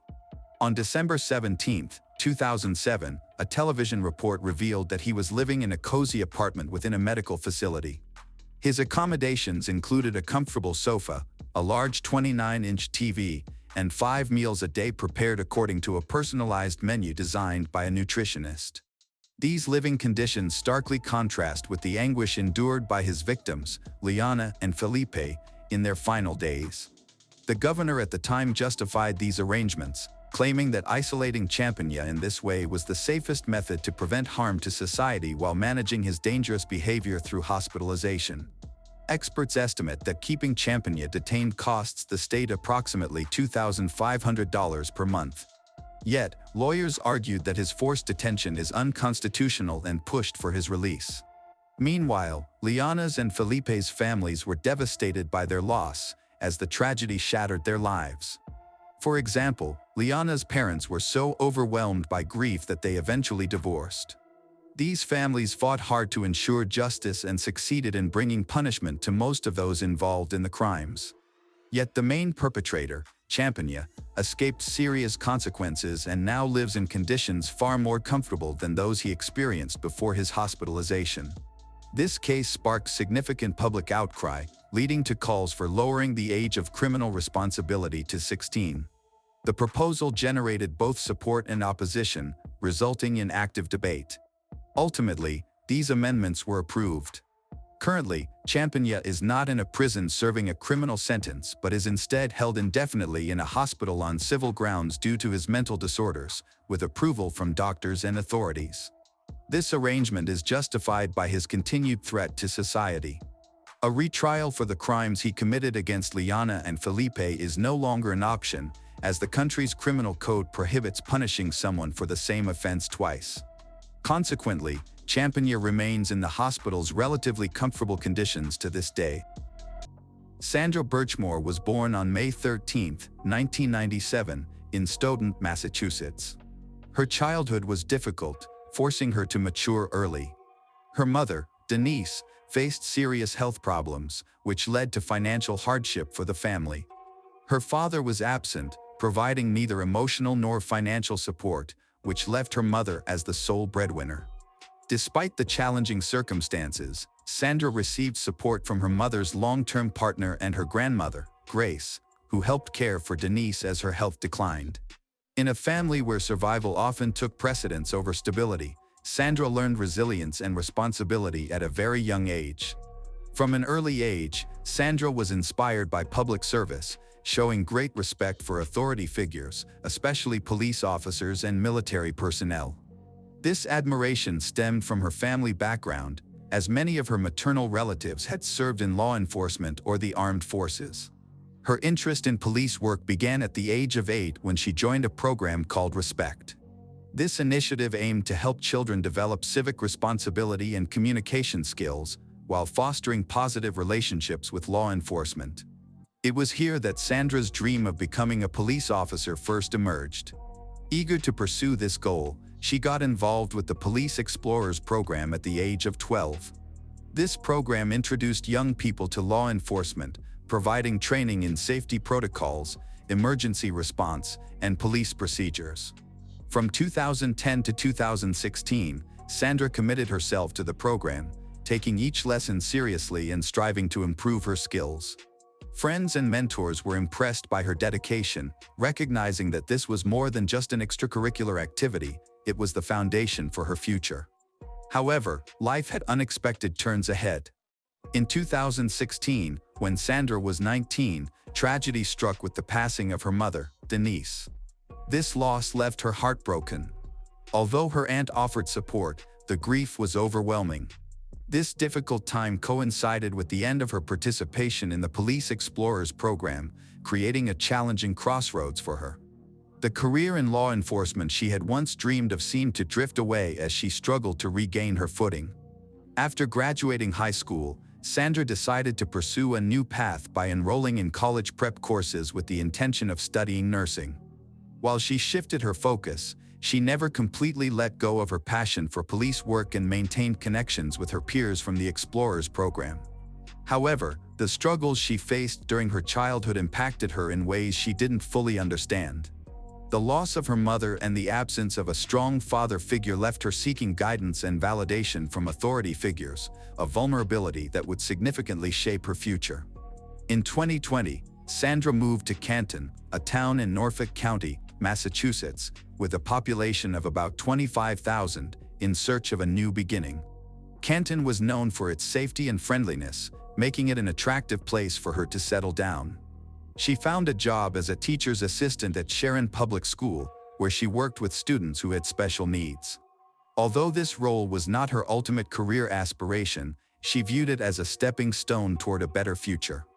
Her experience caring for her mother had fostered a strong desire to help others, and she aimed to build a career that would allow her to make a difference. Colleagues regarded Sandra as outgoing and friendly, though her emotional openness sometimes crossed boundaries, making others uncomfortable. Despite her tendency to overshare personal information, her dedication to her students is evident. She genuinely cares and invests a great deal of effort into her work. Although she lacks experience, Her warmth and ability to connect with others endear her to many. However, this also renders her vulnerable to those who might take advantage of her trust. Sandra views her time at Sharon Public Schools as a temporary phase leading to something more meaningful. She had goals and dreams for a purposeful future. However, her eagerness to connect with others and her tendency to trust without question would ultimately lead her into a dangerous situation with severe consequences. Sandra met Matthew Farwell for the first time in 2010 when she was 13 years old. At the time, she participated in the Police Explorers program, which sparked her interest in law enforcement. Matthew, a 27-year-old instructor in the program, quickly became a mentor to her. Initially, their interactions were limited to activities within the program, but as time went on, their communication extended beyond official meetings. By the time Sandra turned 15, Matthew started sending her personal messages. He used subtle psychological tactics to make her feel dependent on him. What had begun as guidance turned into manipulation, and over the years, their relationship developed into an unhealthy dynamic. Matthew's control over Sandra grew as he inserted himself into all areas of her life, becoming extremely possessive. He demanded to know her whereabouts at all times and insisted that she keep him updated on her acquaintances. His need for control extended to technology, which he used to track her movements, further restricting her independence. As his jealousy increased, so did his volatility. His once loving demeanor could quickly turn aggressive, filled with veiled threats. Whenever Sandra tried to assert herself, he perceived any opposition as a betrayal. Despite the toxic nature of their relationship, Sandra remained hopeful for improvement. She rationalized his behavior, convinced herself that he cared for her, and held on to the belief that the man who initially seemed protective would not become her greatest source of fear. By early 2021, Sandra was preparing for a significant life change. She was expecting a baby. Despite facing many challenges, she looked forward to the future with hope.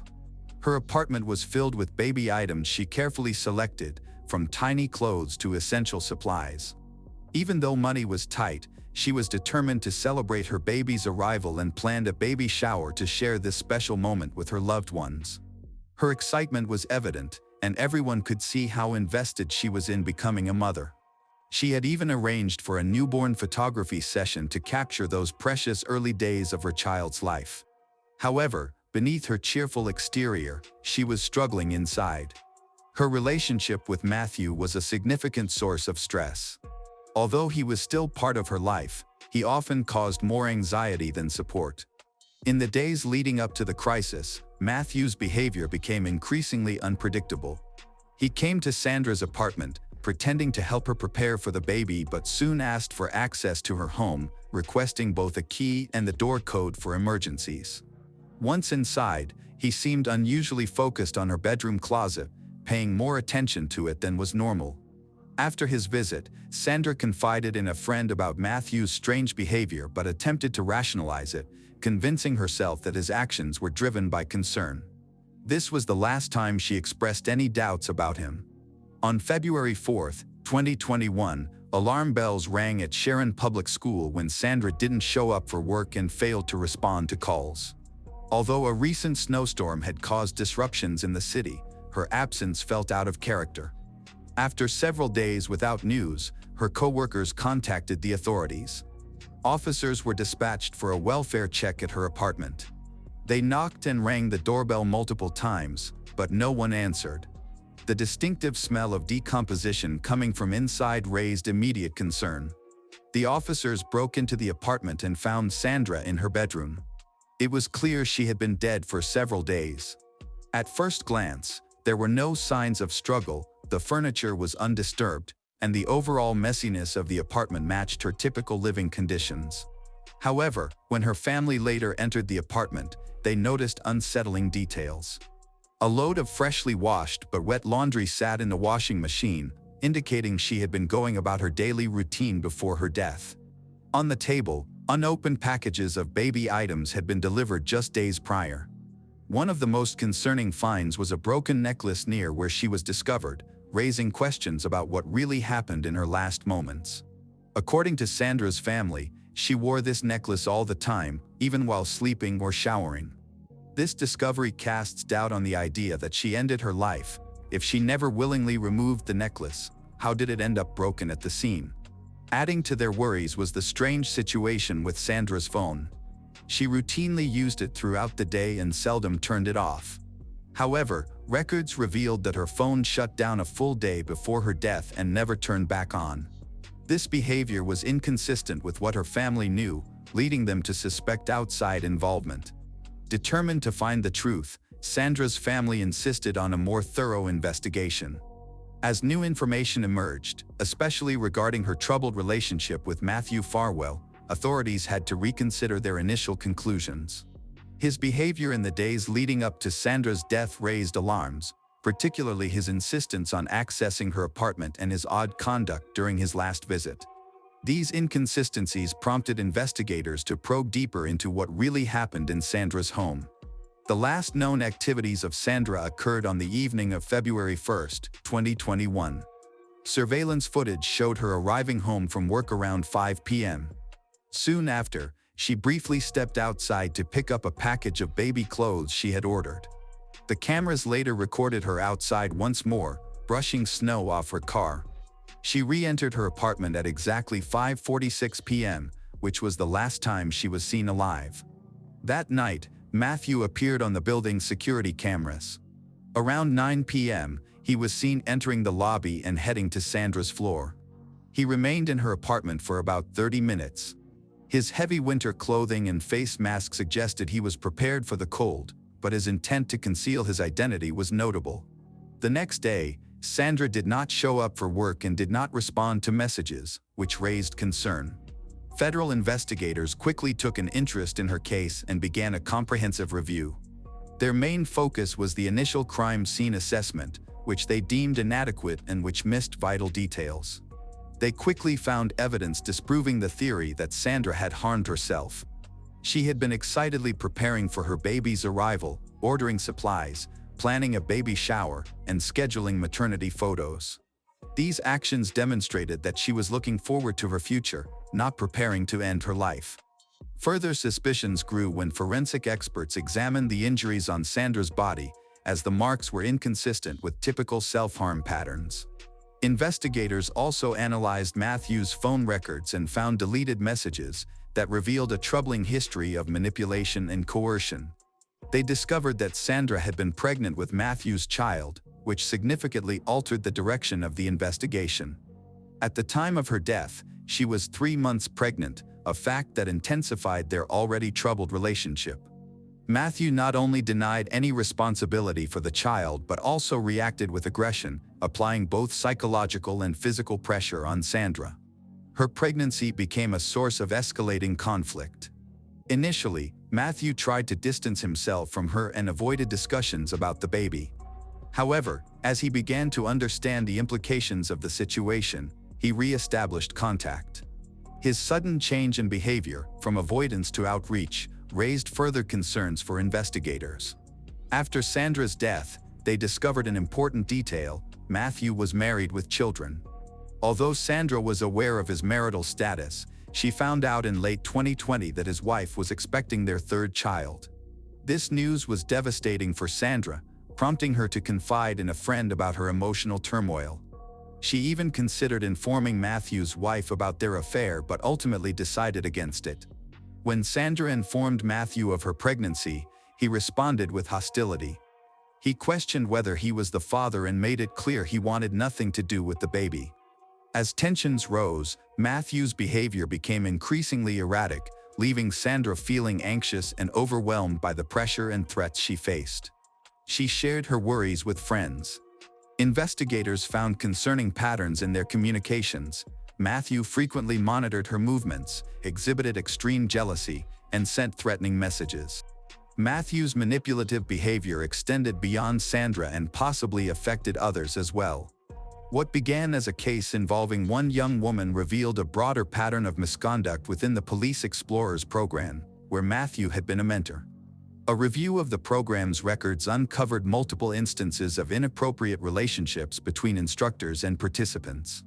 Sandra had joined the program at age 13 and her involvement with Matthew began when she was only 15, an ethical violation that, compounded by their significant age difference, crossed serious legal lines.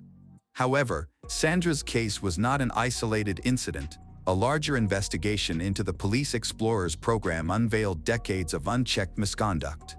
Established in the 1970s, the program had operated with little oversight, allowing mentors to misuse their authority without facing consequences. Investigators discovered that other officers, including Matthew's brother William Farwell and their superior Robert Devine, were also involved in misconduct. They uncovered over 200 cases of inappropriate behavior that had gone unreported or improperly investigated over the years. Additionally, they found that in January 2021, an officer had received an anonymous tip about possible misconduct involving Matthew. Instead of reporting it, the officer privately warned Matthew, enabling him to cover up his actions. Shortly after, Matthew began deleting messages and took steps to regain Sandra's trust, which investigators believed was an attempt to prevent her from coming forward. The exact incident inside Sandra's apartment that night remains unclear, but forensic evidence suggests a likely timeline. Tensions may have risen when Sandra mentioned her pregnancy, possibly seeking Matthew's acknowledgement or support, which could have serious implications for him if revealed. A broken necklace found near her body indicated a struggle, and investigators theorized that Matthew may have used force against her. Her phone, which was turned off shortly after Matthew arrived, might have held critical evidence about that night. These findings shifted the case from suspected self-harm to potential homicide. Sandra's death led to Matthew Farwell's arrest in 2024 and revealed systemic failures within local law enforcement. The Police Explorers program was permanently closed, but the consequences of years of unaddressed misconduct continued to impact many lives. This case sparked widespread calls for reform, prompting authorities to reconsider how they monitor mentorship programs involving minors. The investigation into Sandra's death reached a significant point in August 2024 when Matthew was arrested and charged. Prosecutors provided compelling evidence linking him to the incident that occurred that night. This evidence included text messages that showed years of manipulation and control, security footage that captured him at Sandra's apartment shortly before she was last seen alive, and forensic analysis indicating that her injuries were not self-inflicted. The charges against Matthew also included several counts related to his inappropriate relationship with Sandra when she was underage. Records indicated that he had used his position in the Police Explorers program to groom and manipulate her from a young age. These revelations undermined his claims of innocence, which he maintained even after his arrest. However, holding other suspects accountable proved to be challenging. Investigators had connected Matthew's brother, William Farwell, and their superior, Robert Devine, to misconduct within the program, but they were never formally charged. Many believe that law enforcement is reluctant to confront more serious problems in the system, which has led to a lack of further prosecutions. As of early 2025, Matthew Farwell's trial was still in progress. Prosecutors contended that Sandra had been forcibly restrained and that her death had been staged. Forensic experts testified that key signs, such as specific eye hemorrhages and facial swelling, were absent, supporting the theory that she had been subdued before her body was placed in the closet. If convicted, Matthew could face the harshest penalties, including a potential death sentence. Sandra Birchmore's case became more than just a tragic incident, it highlighted systemic failures in law enforcement oversight. Her family, along with activists and advocates, continued to seek justice, determined to ensure her story remained heard and that her case would lead to meaningful reform. On a hot, humid night in Louisiana, the silence was shattered by screams. A young man, naked and tied up, ran through the streets, desperately calling for help. Pursuing him was an unexpected figure, a man whom neighbors considered quiet and polite. Some residents peeked outside but chose to remain indoors, assuming it was merely a disagreement. He vanished into the darkness, while his pursuer returned to his trailer. At that moment, no one understood the gravity of the situation or realized it was the start of a much darker story. A hidden monster lived among them, and it would take years for the truth to emerge. Ronald Joseph Dominique was born on January 9, 1964, in Thibodaux, Louisiana, a small town located in the swampy southern part of the state. He was one of 6 children in a large family. The atmosphere in the Dominique home was tough, poverty loomed over them and emotional support was lacking. The family's financial struggles, the challenges of raising so many children created a daily life filled with tension and neglect. From a young age, Ronald was different from his peers, not in ways that earned him approval. He displayed traits that were seen as feminine, such as a gentle walk and a preference for spending time with girls instead of boys. In a community that valued traditional gender roles, these characteristics made Ronald a target for mockery and exclusion, particularly from his father. Their relationship was strained. His father's disappointment in Ronald's lack of interest in typical masculine activities only widened the emotional gap between them. Although Ronald's relationship with his mother was not as hostile, she was overwhelmed by the demands of raising 7 children and struggled to give Ronald the love, attention he needed. This sense of alienation marked Ronald's childhood both at home and in the wider community. His brothers participated in the bullying, often using homophobic slurs, which reinforced his isolation. One troubling detail is that Ronald was made to live in a small trailer on the family's property, separating him from the main house and symbolizing his exclusion. School didn't provide any relief for Ronald.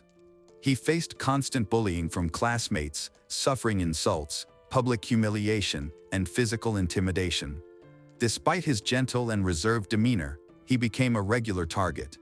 A particularly painful memory from high school occurred during a homecoming dance when he attended with a close female friend. Throughout the evening, he spent a lot of time dancing with another boy, which attracted attention. This incident led to an increase in both verbal and physical harassment that he was already experiencing. One of the most painful experiences of Ronald's early life was the abuse he endured from a priest. This abuse occurred on at least 2 occasions and left deep emotional scars. When Ronald bravely told his parents about it, hoping for their support, they did not believe him. Their disbelief not only left him vulnerable to more abuse but also broke the trust he had in his family. Amidst this chaos, Ronald begins to understand his true gender. He realized he was gay from a young age, but the hostile and homophobic atmosphere he lived in forced him to hide his true self. He feared rejection and violence, which weighed heavily on him emotionally. After graduating high school, Ronald sought a way to escape. He moved closer to New Orleans, a city known for its rich culture and more accepting LGBTQ community. For him, this move represented a desperate quest for freedom and a fresh start, away from the harsh judgments of Thibodeau. In his early adulthood, he bought a small trailer, which became his home. Although modest, it symbolized his first experience of independence, a personal space free from his family's oppressive influence. However, the trailer also highlighted the financial struggles that followed him into adulthood. He has a low-paying job, often relied on public assistance just to cover basic expenses. This economic hardship affected his self-esteem and made him feel increasingly vulnerable socially. In New Orleans, Ronald began to explore his true gender more openly. The city's lively nightlife, filled with gay bars, clubs, and vibrant LGBTQ events, offered him a liberating experience unlike the oppressive atmosphere of his upbringing. For the first time, he felt capable of living freely without the constant fear of rejection. However, adjusting to this new environment proved to be challenging. Ronald was often perceived as socially awkward and, by typical standards, not very physically attractive. These characteristics made it hard for him to build meaningful connections, even within the more accepting LGBTQ community. His feelings of insecurity and social discomfort only intensified his loneliness. In his quest for acceptance, Ronald turned to the local drag scene, an energetic subculture within New Orleans' LGBTQ community. Influenced by his love of music and his admiration for singer Patti LaBelle, he chose Patti as his stage name. However, his attempts at performing were disappointing, lacking the charm and confidence needed to captivate an audience. Ronald's awkward performances resulted in mockery, rejection. What started as a hopeful journey toward self-expression ended up being another humiliating experience, further damaging his already delicate self-esteem. Ronald faced significant challenges in forming lasting romantic and platonic relationships. His appearance, financial difficulties, and introverted nature hindered his ability to connect with others. As he faced a series of rejections, he began to doubt his self-worth. The loneliness he felt grew into feelings of resentment and darker thoughts. His financial situation remained dire. Without a college education or specialized skills, Ronald was stuck in low-paying jobs that barely covered his living expenses. This frugal and stagnant way of life only deepened his sense of hopelessness and social isolation, which steadily took a toll on his mental well-being. Emotionally, Ronald was in a constant struggle. He desired acceptance and love but frequently encountered rejection, loneliness. Over time, the combination of social failures, poverty, and profound isolation created a volatile emotional state. Ronald's first recorded legal issue occurred in 1985 when he was arrested for making explicit harassing phone calls to several individuals in his area. The authorities traced the calls back to him. Although it was a serious matter, it was considered a minor offense at the time, and Ronald avoided jail by paying a $74 fine. Few could have anticipated that this incident would mark the beginning of a troubling pattern of behavior that would lead to more severe crimes. By August 1996, Ronald's criminal behavior escalated significantly. His second arrest marked a pivotal point in his downward spiral. That night, while driving, Ronald spotted a young man walking alone. Ronald approached him, pretending to be friendly, and offered a ride, luring him in with the promise of marijuana. Once they reached Ronald's trailer, everything changed dramatically. In a shocking act of violence, Ronald attacked the young man, tying him up with an extension cord to limit his movement. Ronald then abused him, ignoring the victim's desperate attempts to fight back. During the assault, Ronald showed a violent and aggressive side that was hidden from the public, in stark contrast to his usual polite demeanor. However, in a moment of luck, the victim managed to partially free himself. Despite being naked and still tied up, he made a bold escape by jumping through a trailer window and running into the night. His screams for help echoed through the darkness, drawing the attention of nearby residents. The scene was chaotic. A disheveled man, partially tied up, was running through the streets with Ronald chasing him, trying to stop him from escaping. Neighbors came out of their homes to see what was happening, but most decided not to get involved, thinking it was just a domestic argument or a misunderstanding. Ronald was known as a quiet, respectful neighbor, which made people less suspicious of him.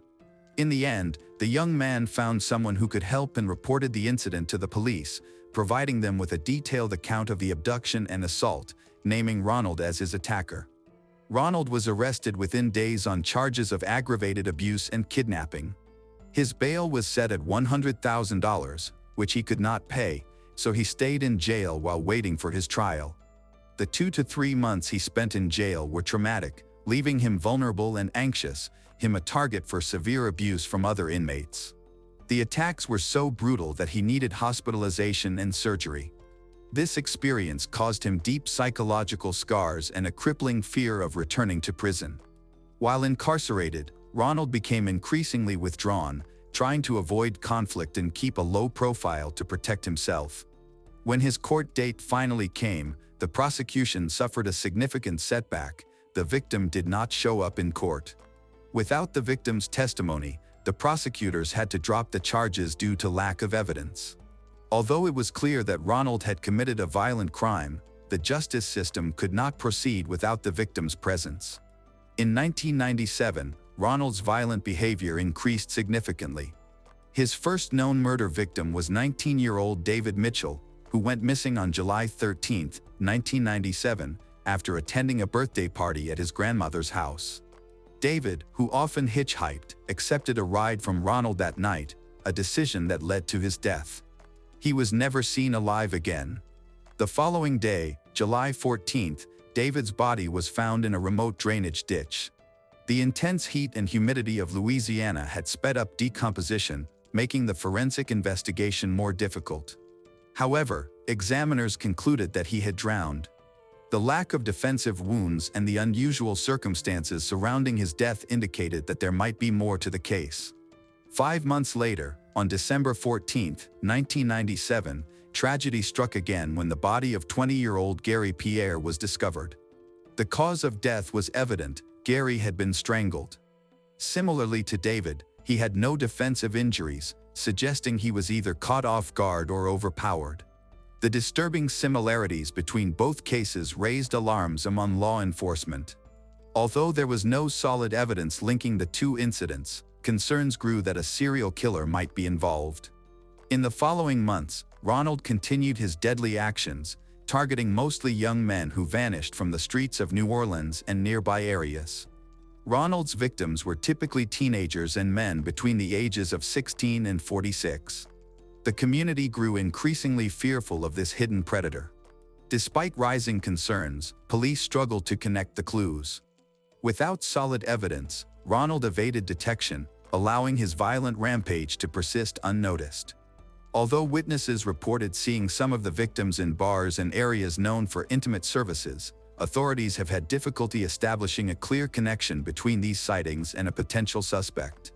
The murders kept occurring. The deaths were of Oliver LeBanks, 27, of Metairie, Joseph Brown, 16, of Kenner, and Bruce Williams, 18. In June 1999, another victim, 21-year-old Angel Mejia. The killer initially tried to throw Maja's body in a trash can, but after discovering that the bin was full, he dumped Maja's on the street. After an autopsy, police investigators determined that the victim had been tied up with rope before he died. Like the previous victims, Maja had been abusively assaulted and strangled. His body showed no signs of struggle, highlighting the calculated nature of the killer. With each new victim, police became more convinced they were up against a highly organized serial killer. Yet, despite the growing apprehension and rising number of victims, the investigation made little significant progress. The community remained in a state of fear while authorities faced an unending cycle of similar crimes without any solid leads. Ronald, who had previously shown caution, started to revert to his old, dangerous ways. After changing jobs and moving homes, he left his job and moved in with his sister. Although it seemed like he was establishing a more stable life by working as a laborer, he still posed a significant threat to the community. In late 2002, Dominique and his sister moved to the unincorporated rural community of Bayou Blue. There, he found work as a power level tester at a local power supply, allowing him to travel periodically. Around this time, Dominique killed 19-year-old Datrell Woods, dumping both him and his bicycle in a reed field. Woods' partially nude and decomposed body was not discovered until May 24, 2003. The cause of death was ruled as asphyxiation, the death being ruled an accident, as the victim was known to have asthma. His next victims were Larry Matthews, 46, his first white victim, Michael Barnett, 21, and Leon Lirette, 22, who had previously lived with two other victims, Barnett and Anoka Jones. In April, Dominique met August Watkins, 31, whom he lured to his truck. After Watkins was locked in his trailer, Dominique tied him up, abused him, and strangled him. After Watkins' body was discovered, the police finally began to consider for the first time that a serial killer was operating in Kenner and Houma, as the murders in both areas showed a very similar modus operandi.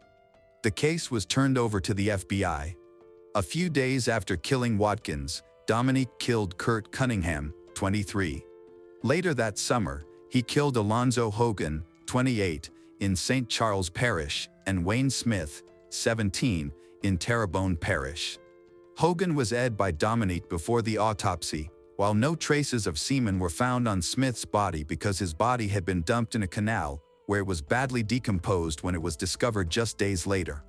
In September 2005, Dominique killed 40-year-old Chris DeVille, who was trying to hitchhike out of Napoleonville after Hurricane Katrina. He then dumped DeVille's body in a reed field. His remains were discovered the following month and identified by relatives, using only identification cards and other personal items left next to his body. In late November, Dominique killed 21-year-old Nicholas Pellegrin in Lafourche Parish. During the investigation into his death, Pellegrin's relatives told police that shortly before his death, the deceased man had borrowed $400 from local banned substance dealers and had fallen behind on payments, after which he began receiving death threats. As a result, before Dominique was arrested, Pellegrin's death was falsely ruled banned substance related. Dominique's last confirmed victim was 27-year-old Christopher Sutterfield. He met Dominique in the summer of 2006, after which the two began dating. On October 14th, while on a date together in Iberville Parish, Dominique struck Sutterfield in the head with a heavy object, rendering him unconscious. After his body was found, police interviewed Sutterfield's relatives, friends, and acquaintances, all of whom confirmed that they had last seen him with a man driving a black SUV, but they were unable to describe the appearance of his companion. In November 2006, Dominique came to the attention of police after Ricky Wallace, a resident of Bayou Blue, reported that Dominique had lured him to his trailer in mid-2006 with the offer of sharing banned substance and intimate with a girl. After Wallace entered the trailer, according to his testimony, Dominique attempted to convince him that his girlfriend liked being tied up, offering to tie Wallace up. Ricky refused, and he was allowed to leave shortly thereafter. Ricky provided crucial information that helped investigators link Ronald Dominique to a series of unsolved murders. Further investigation showed that Ronald's movements coincided with the locations where multiple bodies had been discovered.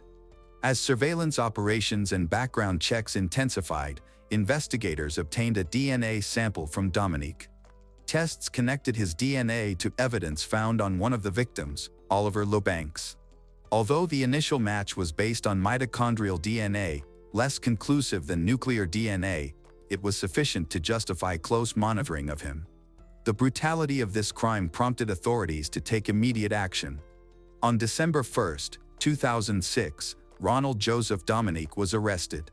Despite his frail appearance and need for a cane, police were confident they had apprehended the man responsible for at least 23 murders. In the beginning, Dominique denied any involvement during questioning. However, as the interrogation progressed, he ultimately confessed to killing all of his known victims. He tried to portray the murders as self-defense, arguing that his victims had attacked him first. Nonetheless, he later admitted to binding and strangling each victim. Dominique described his technique. He would entice young men with promises of money or by showing a fake photo of an attractive woman, claiming he was looking for someone to engage in intimate activities with her. Once he lured them into his trailer and restrained them, they were completely under his control.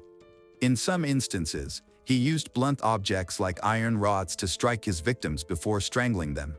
After his confession, Dominique was presented with a deal. If he fully cooperated by disclosing the locations of the victims' bodies and providing more information about the murders, prosecutors would refrain from pursuing the death penalty. Dominique agreed to this deal. He guided investigators to several sites where the bodies had been discarded, enabling authorities to gather sufficient evidence to convict him. Out of the 23 murders linked to Ronald Dominique, police were able to conclusively prove 8. After accepting a plea agreement from prosecutors, on September 24, 2008, the court found Dominique guilty on all charges and sentenced him to 8 consecutive life terms without parole. Dominique avoided the death penalty by pleading guilty to all charges and was incarcerated at the Louisiana State Prison in Angola. Some families of his victims were upset with the plea deal, wishing he had received the death penalty. However, others found some comfort knowing that Dominique would spend the rest of his life in the very environment he feared, the general prison population, where his vulnerability and past crimes made him a target. As of now, Dominique is still incarcerated, serving multiple life sentences.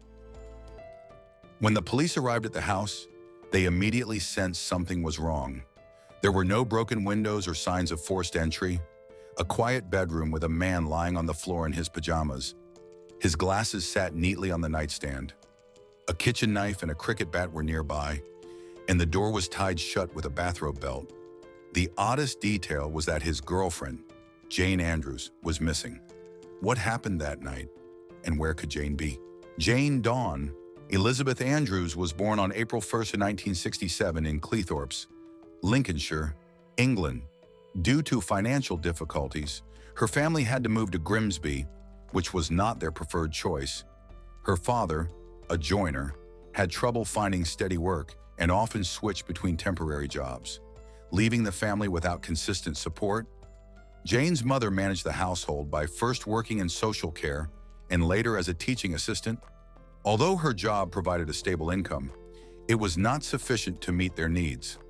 Eventually, the family was forced to move into a much smaller home that lacked a bathroom, having only an outdoor toilet. Their situation was extremely challenging. They frequently searched the house for spare coins to buy a loaf of bread. Despite their struggles, they kept their difficulties to themselves, and their relatives were unaware of how tough their circumstances truly were. Jane was a bright and curious child. Her teachers recognized her potential. However, during her teenage years, she faced mental health challenges, including depression, anxiety, and panic attacks. As a result, her grades fell, and she started skipping school. When her mother discovered this, Jane felt ashamed. She didn't intend to rebel, but simply couldn't handle her situation. She began to feel hopeless and as though her life lacked purpose. Eventually, in a moment of profound despair, Jane tried to take her own life by ingesting a large number of pills. Although she survived, her mental health continued to worsen. As Jane got older, she found herself turning to brief relationships for comfort. At 17, she became pregnant, but realized that the father wasn't committed, and she felt unprepared to raise a child on her own. So, she made the tough decision to terminate the pregnancy. Initially, it seemed like the right choice, but it left her with lingering feelings of regret. To move forward, she enrolled in a fashion design program in high school. After graduating, she started working as a designer for children's clothing at a British retail chain. Although the job wasn't glamorous, it was a step in the right direction. However, she still lived with her parents in Grimsby, and she was unhappy there. Jane yearned for a better life. She spent hours perusing fashion magazines, envisioning herself in those stunning outfits adorned with designer jewelry. She wasn't just dreaming of success. She was truly desperate for a change and a way to escape. In 1988, 21-year-old Jane saw a job advertisement in a magazine. A busy mother needed a dresser to assist her with wardrobe and styling. Assuming the mother was wealthy, Jane applied, unaware that this would lead her to encounter royalty. 6 months later, Jane was invited for an interview and found herself meeting Sarah, the Duchess of York and wife of Prince Andrew. They connected well, and within a week, Jane received a life-changing letter confirming she got the job. Jane's journey took her from Grimsby to Buckingham Palace, entering a new world. Her starting salary was 17,000 British pound a year, modest for royal standards. But what truly mattered to Jane was the privilege of access. She traveled worldwide with Sarah, mingled with aristocrats, and rapidly began to transform herself. She took elocution lessons to soften her northern accent and adopted new clothes, mannerisms, and even a different identity. She had a goal. Instead of just working for the wealthy, she wanted to become wealthy herself.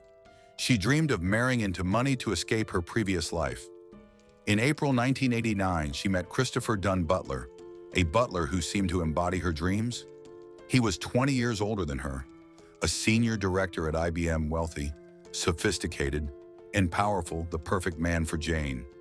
However, he was already in a relationship. Undeterred, Jane and Christopher began a secret affair, but Jane wanted more than secrecy. She offered Christopher an ultimatum. He had to choose between her and his current partner. He chose her, and soon their relationship was public. Within a year, they were engaged, and they married in August. What started as a fairy tale quickly turned sour. There was no passion or chemistry. They felt more like friends than romantic partners. Jane became restless again. She began having affairs one after the other, leading to the collapse of her marriage in 1994. The divorce didn't upset her. She had already met someone new, Dimitri Horn, a Greek businessman and son of a shipping magnate. They were introduced by the Duchess of York at another elegant event. Jane and Dimitri quickly became inseparable, enjoying fine dining, traveling, and living the romantic life she had always dreamed of. However, problems soon arose. Jane's jealousy resurfaced, growing increasingly intense.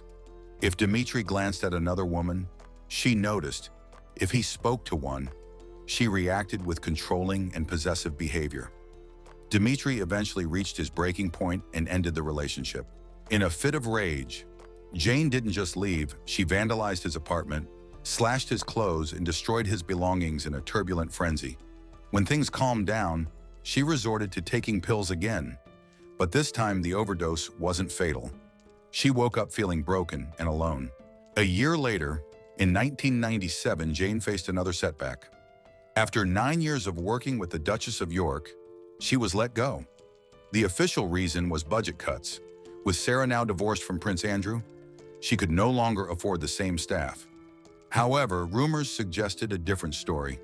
Sarah had reportedly started dating an Italian businessman and was concerned that Jane might catch his interest. Although there was no concrete evidence, the fear of betrayal lingered. Jane felt deeply hurt. She had dedicated herself to her role and rebuilt her identity, only to be dismissed. One thing was clear. Though she was determined not to return to Grimsby, she would remain in London. She started a new job managing the public image of a hotel in London, but just 2 months later, she was let go due to her lack of experience, which was apparent to everyone.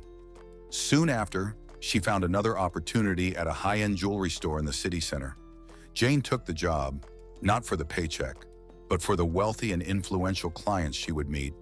She was eager to network again. In 1998, a friend set her up on a blind date with a man named Thomas Ashley Cressman. Jane was 31 and Thomas was 37.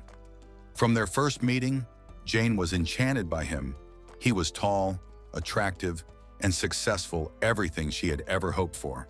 Thomas came from an American family that had moved to the UK. His father was a self-made multimillionaire who built a successful chain of car dealerships across Europe.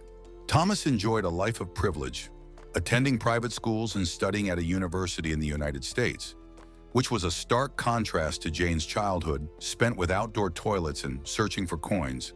Thomas loved cars, especially sports cars. He enjoyed working on engines, often spending hours building and modifying them. He was charming, enthusiastic, and attentive. During this time, he fell for Jane. While she was in Greece with friends, Thomas called her every day. When she came back, he welcomed her with a large bouquet of red roses. They quickly became inseparable. Within 3 months, Jane moved into Thomas's house, but old issues reappeared. Jane struggled with seeing Thomas interact with other women. She would hover, interrupt conversations, and pull him away. Even during innocent discussions, she needed to be the sole focus of his attention, and the possessiveness that had harmed her previous relationships returned. From the very start, Jane Andrews had one clear goal: to become Jane Cressman. She believed that Thomas was the perfect man for her, wealthy, handsome, romantic, and ideally suited to be her future husband. However, Thomas was in no hurry to commit, and Jane was quickly losing her patience. She started dropping hints in public, hoping that the pressure would encourage him to propose, but Thomas remained silent. Why was he hesitant? Was he having second thoughts? Or was there someone else Jane needed answers? So she decided to check his emails. There, she discovered her worst fear: messages exchanged with a woman he had met on a flight to the United States. She didn't know how serious their relationship was, but in Jane's mind, it could only mean one thing: he was cheating. That night, Jane confronted Thomas about the situation. He tried to reassure her that he had only met the woman once, and the emails didn't mean anything. However, Jane was extremely angry and humiliated, demanding to know the truth. To ease her frustration, Thomas suggested they take a trip to Italy. This trip was planned around a motorboat show that he couldn't afford to miss. After Italy, they would continue to the French Riviera, where his family had a vacation home. Jane agreed, secretly hoping that this trip would be special. As their 2-year anniversary approaches, she wished that, in the romantic setting of the Riviera, Thomas would finally propose. However, when they arrived, they were joined by friends. They spent their days enjoying boating, attending shows, and having fun. But Jane was still waiting for the proposal she desired. After days without any sign of a ring, she finally asked Thomas directly about their future. His response was disheartening. He said there would be no engagement, not now or ever, and he was starting to have doubts about their relationship. Jane was shocked. The reality she had built in her mind collapsed in an instant. They were arguing loudly, frustrated. She called a friend to express her feelings in detail, speaking loudly so others could hear her. Even during the car ride to the airport with Thomas, his mother, and his nephew, she continued to vent on the phone. The atmosphere was tense, but Jane was indifferent to everyone else's discomfort. On Sunday, September 17, 2000, 2 days after their return to London, Thomas's mother tried to call him. There was no answer. She kept calling, but still no response. She assumed Thomas and Jane were out, perhaps having lunch, or just needed some time apart. However, when Thomas still hadn't called by the next day, his mother's worry transformed into fear. By Monday afternoon, she decided to contact his workplace. That's when she truly began to panic. Thomas hadn't shown up for work at all and hadn't sent any messages. This was completely out of character for him. His mother asked one of his co-workers to check on him since the office was just across the street from Thomas's home, and they had a spare key. The employee knocked and rang the bell, but no one answered. He opened the door and called out, receiving only silence. The downstairs area was empty. He then went upstairs and found Thomas lying motionless on the floor, with blood surrounding him. The employee quickly went outside to call emergency services, but it was too late.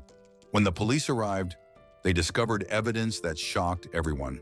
A knife, which was missing from the kitchen, had been used to stab Thomas in the chest. Nearby, an abandoned cricket bat was found. Detectives suspected that Thomas had been struck on the head before being stabbed. There were no defensive wounds on his hands, indicating that he had not fought back. He had been attacked while sleeping in his pajamas, and his glasses were on the nightstand. Furthermore, there was no sign of forced entry. There were no broken windows or damaged locks. This indicated that the killer was already inside the house when the attack occurred. A pressing question occupied the minds of all investigators. Where was Jane Andrews? Her car was missing, and her phone was not in use. Was she a victim or the perpetrator? The police released a bulletin asking the public for any information regarding Jane's vehicle. Friends, including Sarah, tried to reach her, but there was no response. Then there was a breakthrough. Her car was seen on a highway west of London, and surveillance footage at a gas station confirmed that Jane had been driving alone. Meanwhile, evidence inside Thomas's home became increasingly incriminating.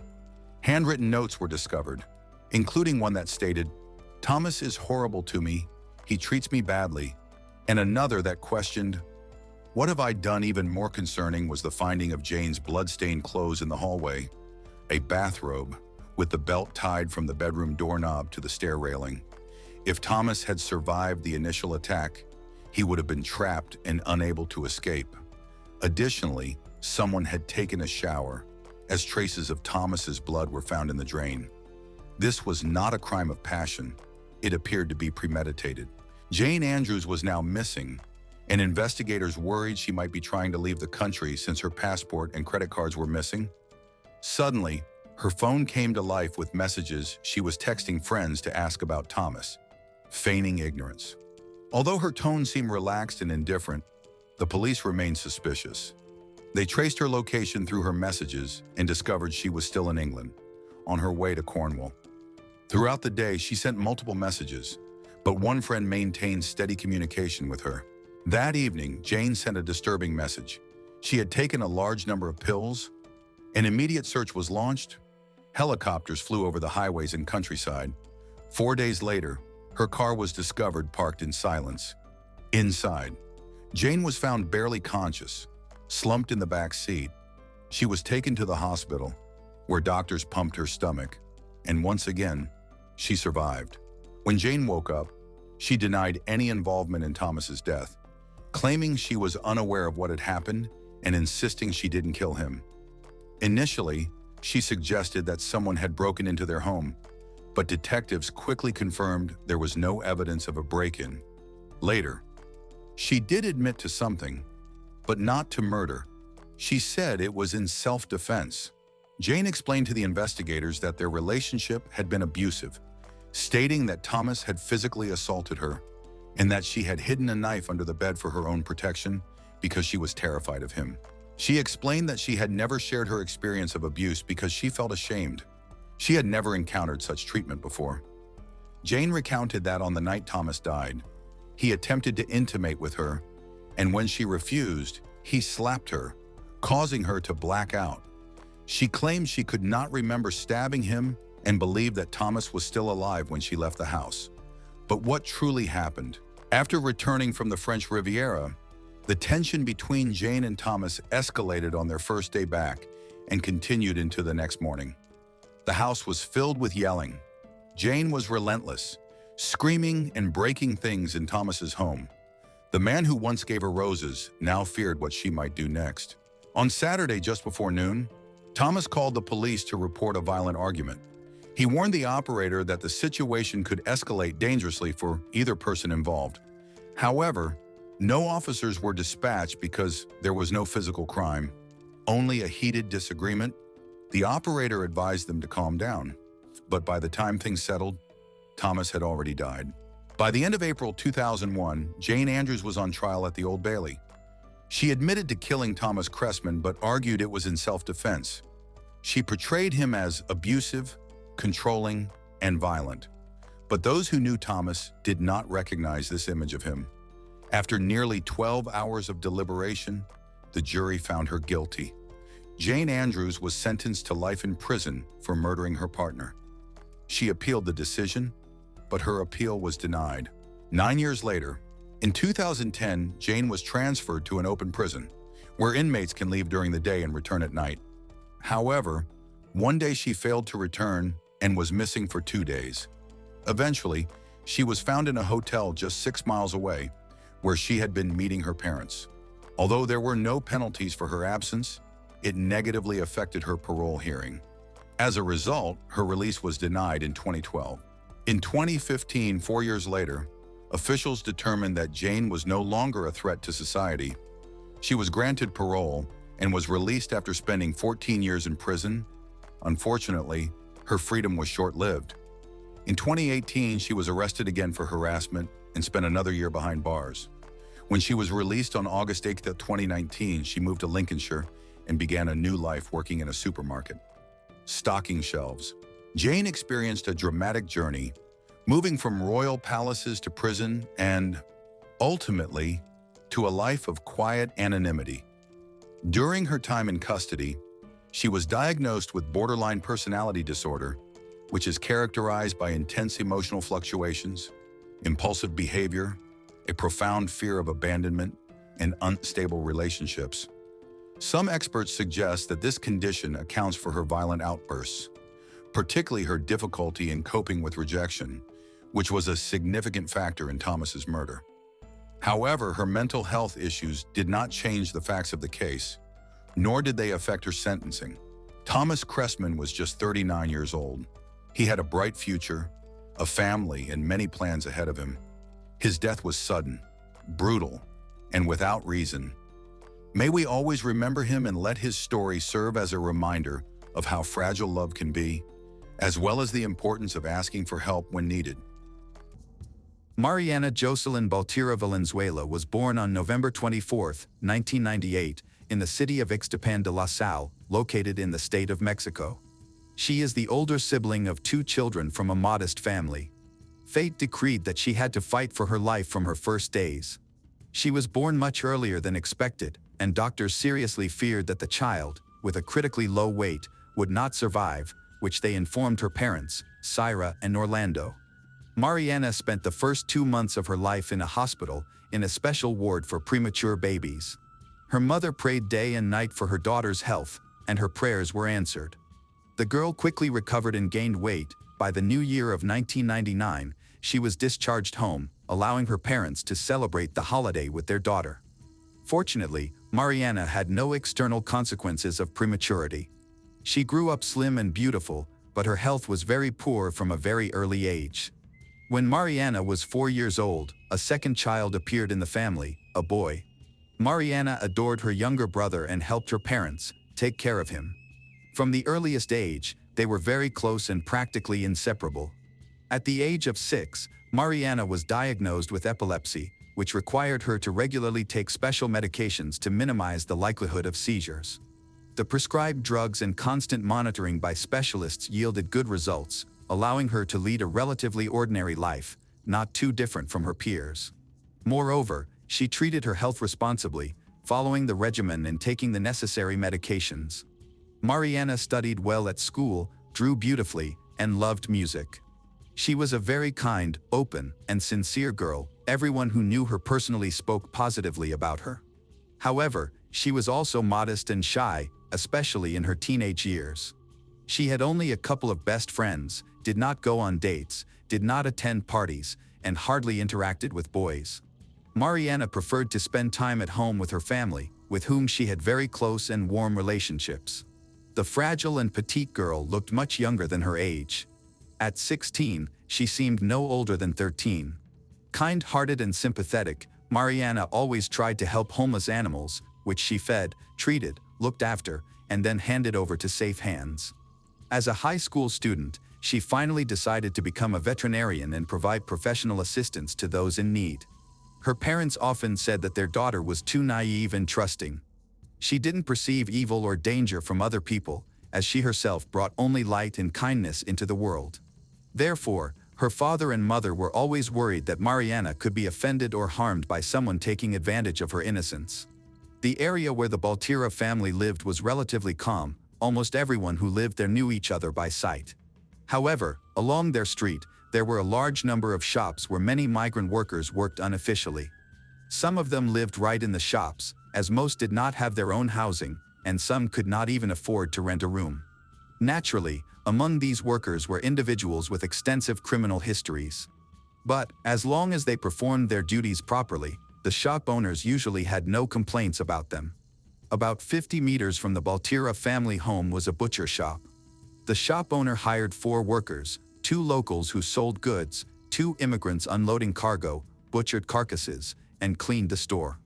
The shop owner allowed the workers to stay on the second floor of the shop, which was an attic. As Mariana grew older, her parents began to periodically ask her to go shopping for the family, including to the aforementioned butcher shop.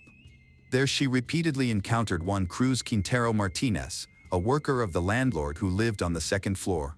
She felt fear of this man just by his presence. She repeatedly told her friends and her parents that there was something sinister in his gaze that made her blood run cold. At the same time, there was nothing specific she could blame on this man since he did not approach her or attempt to contact her in any way, but merely looked at her. So her parents decided not to let their daughter go to this store anymore and went shopping for the necessities themselves. At some point, Juan Martinez committed a minor theft, resulting in the store owner's decision to fire him. After that incident, they did not hear from him for about a year. However, in early summer 2017, he returned to his former workplace, tearfully begged his former employer to rehire him, assuring him that he would work diligently.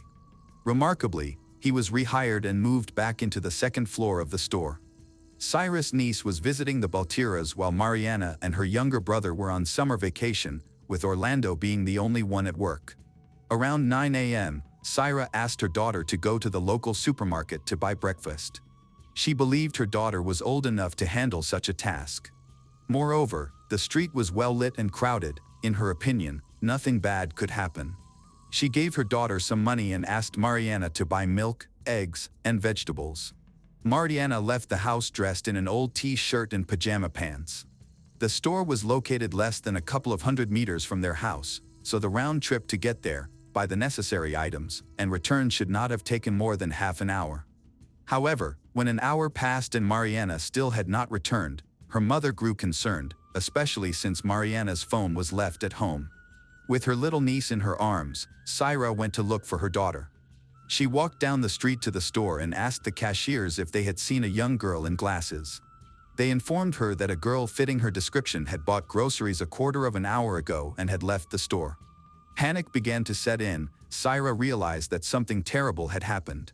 Syra returned home, asked her son to look after his niece, and then went out to the street, where she began asking neighbors, street vendors, and passers-by if they had seen her daughter. However, it seemed as if the girl had vanished without a trace. Syra immediately reported the incident to the police and called her husband, who rushed home from work to help find their daughter.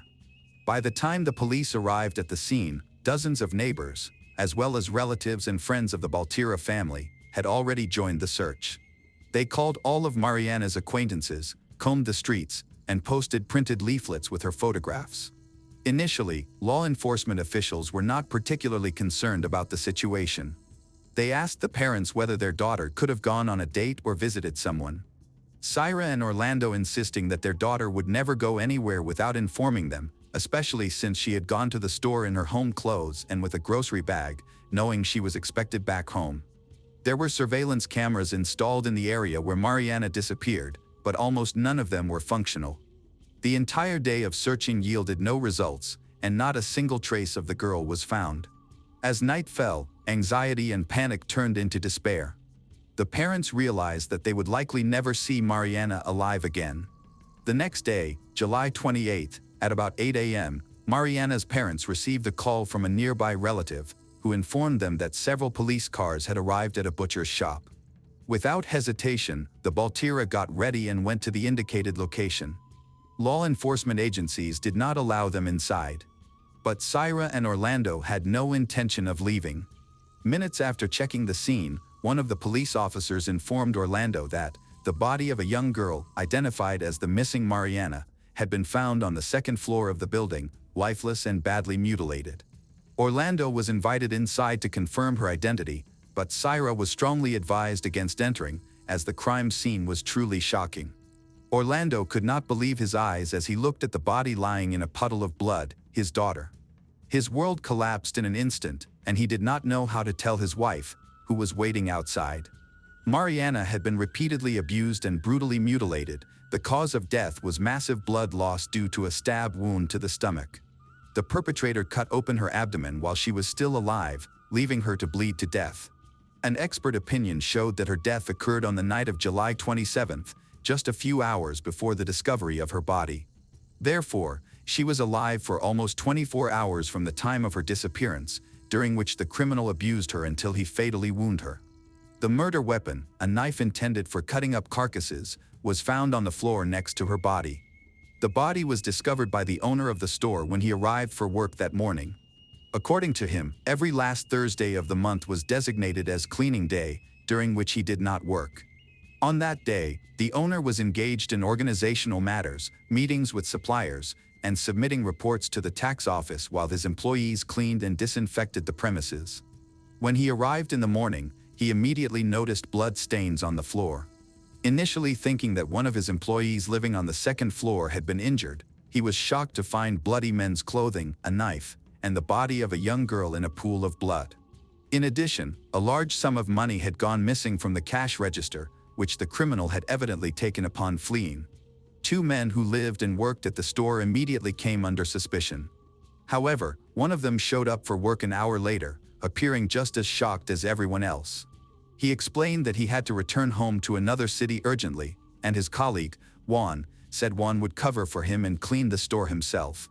The police concluded that this man was telling the truth, noting that there were no traces of him at the crime scene, and he was excluded from the list of suspects. By that time, CCTV footage from the supermarket, which Mariana had visited on the last day of her life, was obtained. The footage showed she entering the store, followed by one a few minutes later, the man who worked at the butcher's shop and had instilled genuine fear in Mariana.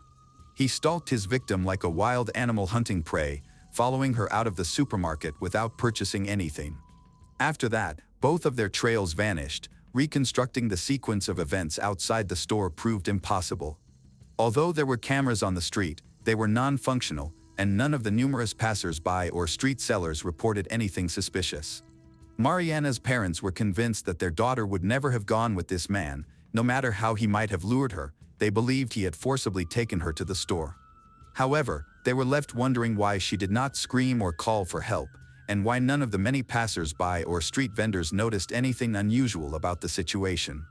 27-year-old Juan Cruz Quintero Martinez was characterized as withdrawn and uncommunicative. Those who knew him said that he was a violent person with sadistic tendencies, which he displayed towards homeless animals. Previously, he had attracted the attention of the police for harassment and causing serious bodily harm.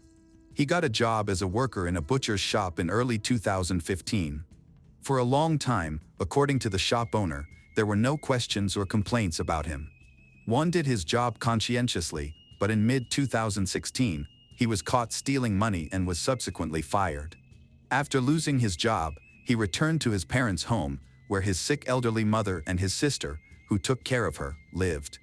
For almost a year, Juan literally sat on their necks, stealing money, selling things from the house, abusing alcohol, and using illegal substances. In addition, he regularly beat his mother and sister. One day, tired of the constant bullying, his sister threatened to call the police if he did not leave the house. Juan, unwilling to deal with law enforcement again, obediently left. Since he had nowhere else to go, he asked his former employer to rehire him. The owner of the butcher shop agreed, providing him with a place to work and a roof over his head, allowing him to continue living on the second floor. It was mid-June 2017, just a month before the tragedy. Juan did his job conscientiously, but about a week later, he met Mariana, who had come of age and literally drove him crazy. She avoided him and never went to that store for shopping.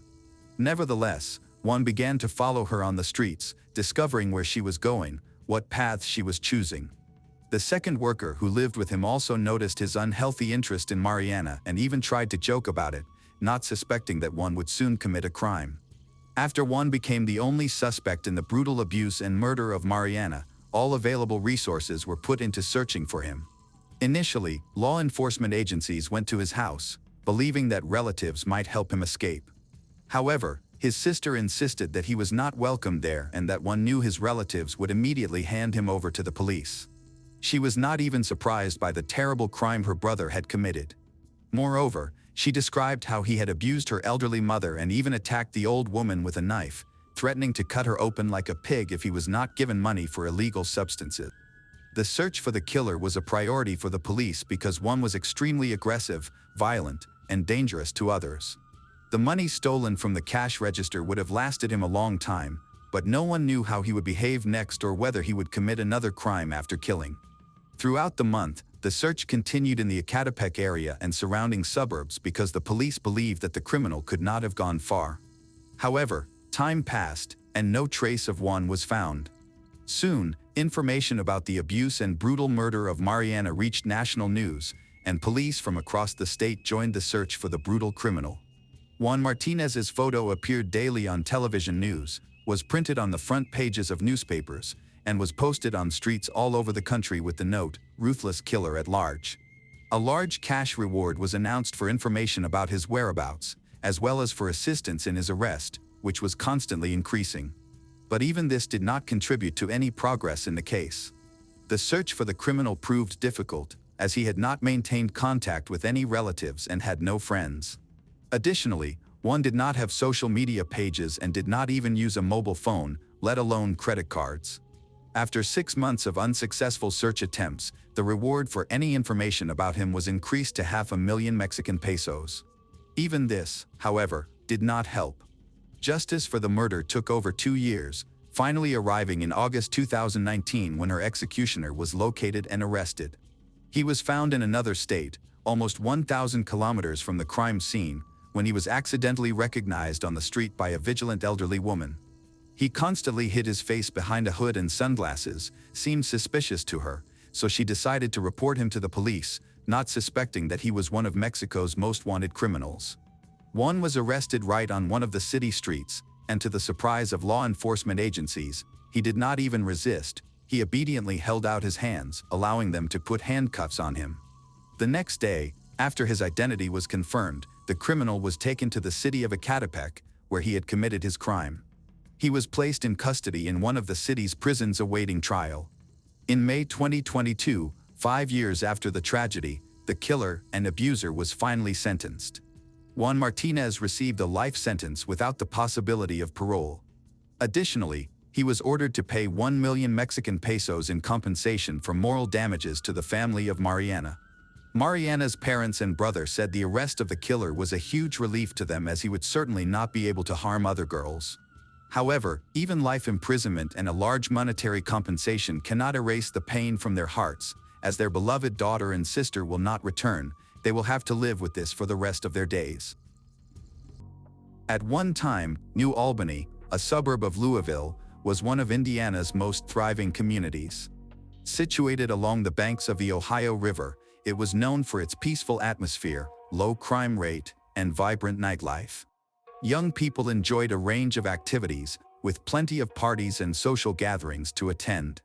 When Robin moved to New Albany, she quickly made friends thanks to her outgoing nature. She aimed to get an education and planned to marry soon. In the first few months after her arrival, Robin dated a boy named Christopher Baxter. This was her first serious relationship. She had barely dated anyone during high school and was not particularly nervous. Instead, she was focused on getting into college. However, everything changed when Christopher entered her life. Despite their age difference, Robin sparked his interest, and they soon started dating and eventually got married. After their wedding, Robin juggled her job and studies while also planning to have children with her husband, Christopher.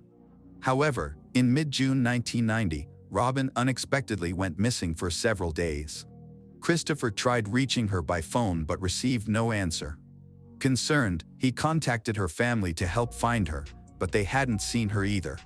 According to Christopher, he had last seen Robin the night before their argument. In the morning, she was gone. He suspected she might have gone to stay with her parents after their fight and hoped to reconcile with her. This news caused alarm for Robin's mother and sister, who lived nearby. They decided to search the city in hopes of finding her. Meanwhile, Christopher was also looking around the neighborhood, checking his own home, nearby complexes, and places Robin might visit. Unfortunately, there were no signs of her, leading him and her relatives to contact the police on January 19th to report her disappearance. He explained that he hadn't heard from Robin since the previous evening, and no one knew where she was. At the police station, Christopher explained that he and Robin's family had already checked all the usual places she frequented, but there were no signs of her. Initially, the police were not very interested, believing it was typical for an adult woman to manage on her own and that she wasn't required to inform anyone of her whereabouts. However, Christopher and the family disagreed. They believed Robin would not simply have disappeared without telling anyone.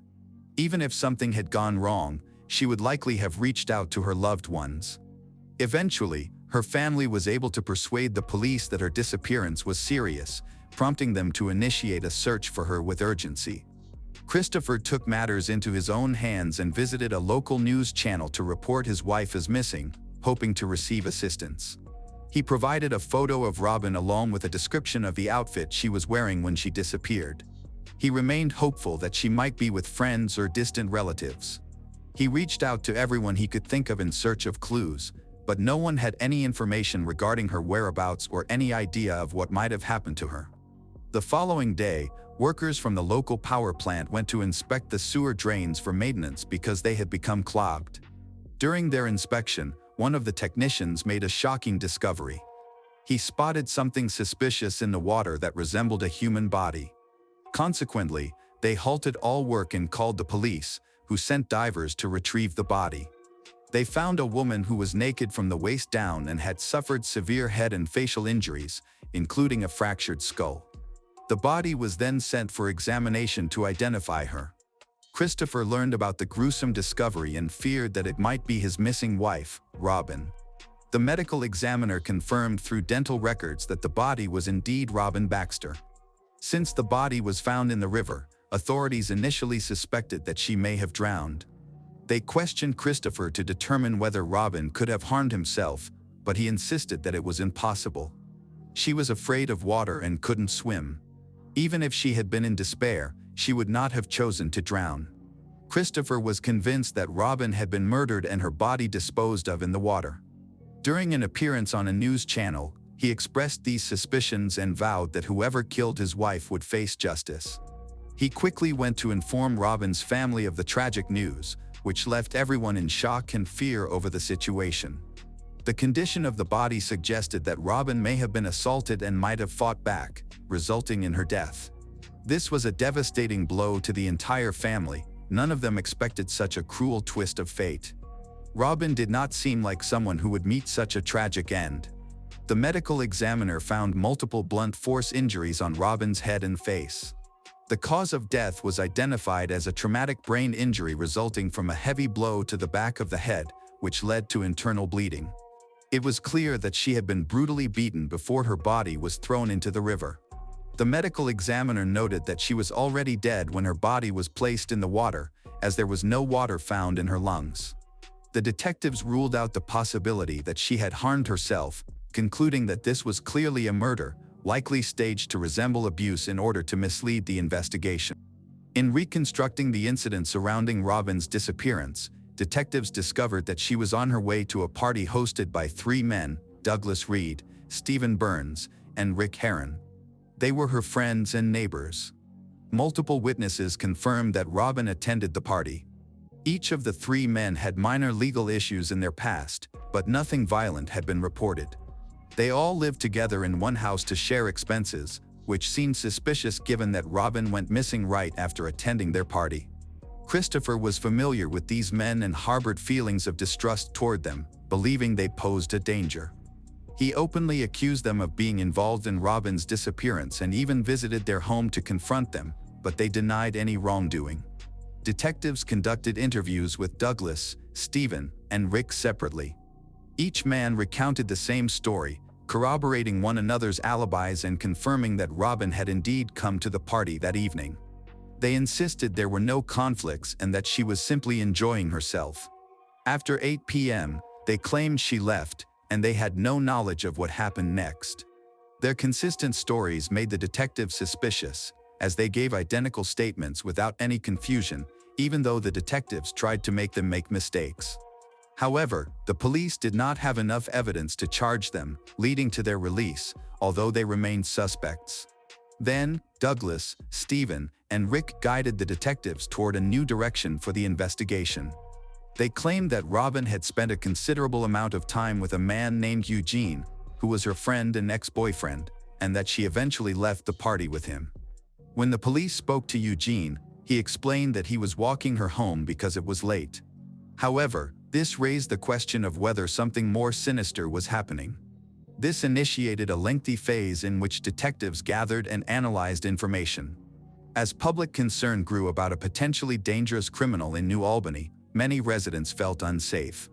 The motive behind Robin's disappearance remained unclear, and there were no solid leads in the case, which caused fear within the community about the possibility of new victims.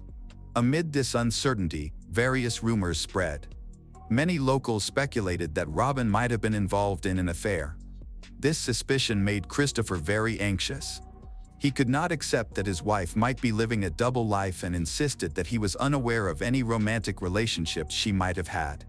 He had always regarded her as an honorable person, not one to be unfaithful. With talk of infidelity circulating, multiple witnesses informed the police that Robin might have had an affair with Eugene, the same person she left the party with. Eugene had been her boyfriend before Christopher, and some believed she might have been seeing him secretly. When police questioned Eugene again, he denied having a serious relationship with Robin, claiming that their past interactions were merely youthful friendships that did not evolve into anything serious. There was no evidence to contradict his claims, which made him seem unlikely to be the attacker, as he appeared to lack a motive. Detectives received a tip from an anonymous informant indicating that on the night Robin disappeared, she was in a car with three men. These men, Rick and Stephen, had reportedly been harassing a woman, who rejected their advances and attempted to escape. Unfortunately, the witness did not see how the situation concluded. During subsequent interrogations at the police station, the men claimed they were with Robin in the car until another man, Eugene, arrived and she left with him. They denied any harassment. The detectives suspected their story was fabricated, as such a coincidence seemed unlikely. Their argument was also unusual. The men claimed they lived together in a serious relationship, which diminished the credibility of the harassment claims. Despite rumors about their non-traditional lifestyle, the detectives found insufficient evidence to charge them. Ultimately, the detectives could not locate any murder weapon or significant evidence. Robin was not abused, and no traces of another person's DNA were found on her body, although it may have been washed away. The investigation stalled, and despite several attempts to reinvestigate using new technologies, no progress was made until 2011. That year, a new police officer transitioned from the patrol division to the criminal investigation department, where his father had worked for 35 years and gained legendary status. Although he did not finish the case, his son was honored to take on this responsibility and was committed to solving it. The new detective delved into Robin's case, determined to seek justice. He reevaluated all the evidence previously gathered. He learned that Robin had disappeared in 1990 and that her body had later been found in the Ohio River, showing signs of severe head trauma from a blunt object. The detective was astonished that this case remained unsolved, noting that multiple suspects had provided each other with alibis that led to their release after the investigation. He began to see that these individuals did not appear to be typical criminals. The detective first asked an important question: why would someone want to harm Robin? Described as a good woman, she was married, had no criminal ties, and led a law-abiding life. Her disappearance and violent death felt completely out of place, especially considering her plans to start a family with her husband, Christopher, and pursue an education. At first glance, it appeared that no one had a reason to commit such a horrific act. However, since it occurred, the police must have overlooked something. The archived documents contained numerous witness names that needed to be revisited. While reviewing the archive, the detective found a potentially significant note indicating that several individuals had not been interviewed during the original investigation. Among these was Charles, Christopher's neighbor, who seemed to have important information. Although the police had attempted to reach him in 1990, they were unsuccessful. He had been instructed to get in touch with the department, but he never did. The detective decided to meet with Charles and also re-interview the original suspects. The first three suspects, Douglas, Rick, and Stephen, had all passed away from illness, which disappointed the investigator. However, further inquiry revealed that none of them had a motive for the murder. They were known to be gay, which made it unlikely for them to commit the crime, and Robin had only shared a friendship with them. This led the detective to consider her ex-boyfriend, Eugene, as a potential suspect. Additionally, as the police examined the case further, they began to focus more on Christopher, Robin's husband, as he could have been involved given the violent nature of the crime. The killer was probably someone who knew Robin well. A conflict, possibly driven by revenge or jealousy, resulted in her cruel death. The detective suspected that Christopher and Eugene might be involved in a love triangle, providing both with potential motives for the murder. There were also rumors that Robin was having an affair. The investigator was trying to establish a connection between one or both suspects and the crime. Meanwhile, the new detective interviewed Charles, who had lived next door to Christopher in 1990. Charles mentioned that he had never been questioned, despite having relevant information. He recalled hearing screams and sounds of a struggle coming from Christopher's house on the night of the disappearance. Shortly after midnight, he saw Robin outside, dressed in a black t-shirt, denim shorts, and flip-flops. She appeared shaken and had what looked like blood on her face, but she declined help and was never seen alive again. Charles, an experienced builder, noted a peculiar incident. Christopher had asked him how to replace all the drywall in a room, which seemed odd since Christopher had recently completed repairs and had never explained the need to replace the new material. A troubling photograph was also found in their family archive, showing Christopher with a metal rod. Robin's family claimed he referred to it as an equalizer, which he kept near his bed for self-defense. After Robin's murder, this rod mysteriously vanished. This led the detectives to suspect that Christopher had killed his wife, likely using the metal rod to do so. The drywall needed to be replaced because it had been stained with blood from the incident, and Christopher might have initiated renovations to cover up the evidence. While this theory made sense, the detectives required solid evidence to take action against Christopher. A law enforcement officer visited the location where Robin was believed to have been murdered, which was now occupied by new owners. Inside the bedroom, they found the original drywall. The new owner mentioned damaging the wall while moving furniture and discovered a heavy aluminum rod hidden within it, along with a towel and a glove. These items were sent to the lab for analysis, where Christopher's DNA and Robin's blood were found on all three. It appeared that there was now sufficient evidence to charge Christopher with the crime. Earlier, Christopher told the police about an argument he had with his wife, Robin, but he denied murdering her. He explained that on June 19, 1990, they had a serious quarrel, after which he went to bed. The next morning, he was surprised to find that she was not home. 4 days later, her body was discovered in a river. The argument had escalated. Christopher broke the glass in their back door and cut himself, yet he maintained that he did not physically harm Robin and had simply gone to sleep. His account contradicted many witnesses, who reported hearing him and his wife fighting. Some believed Christopher was abusive and cruel during their marriage.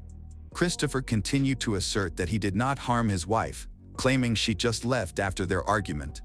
However, the discovery of a potential murder weapon significantly changed the investigation. A metal rod, believed to be the murder weapon, was found more than 20 years later. An investigator approached Christopher and asked him to come to the police station to discuss the long-standing case.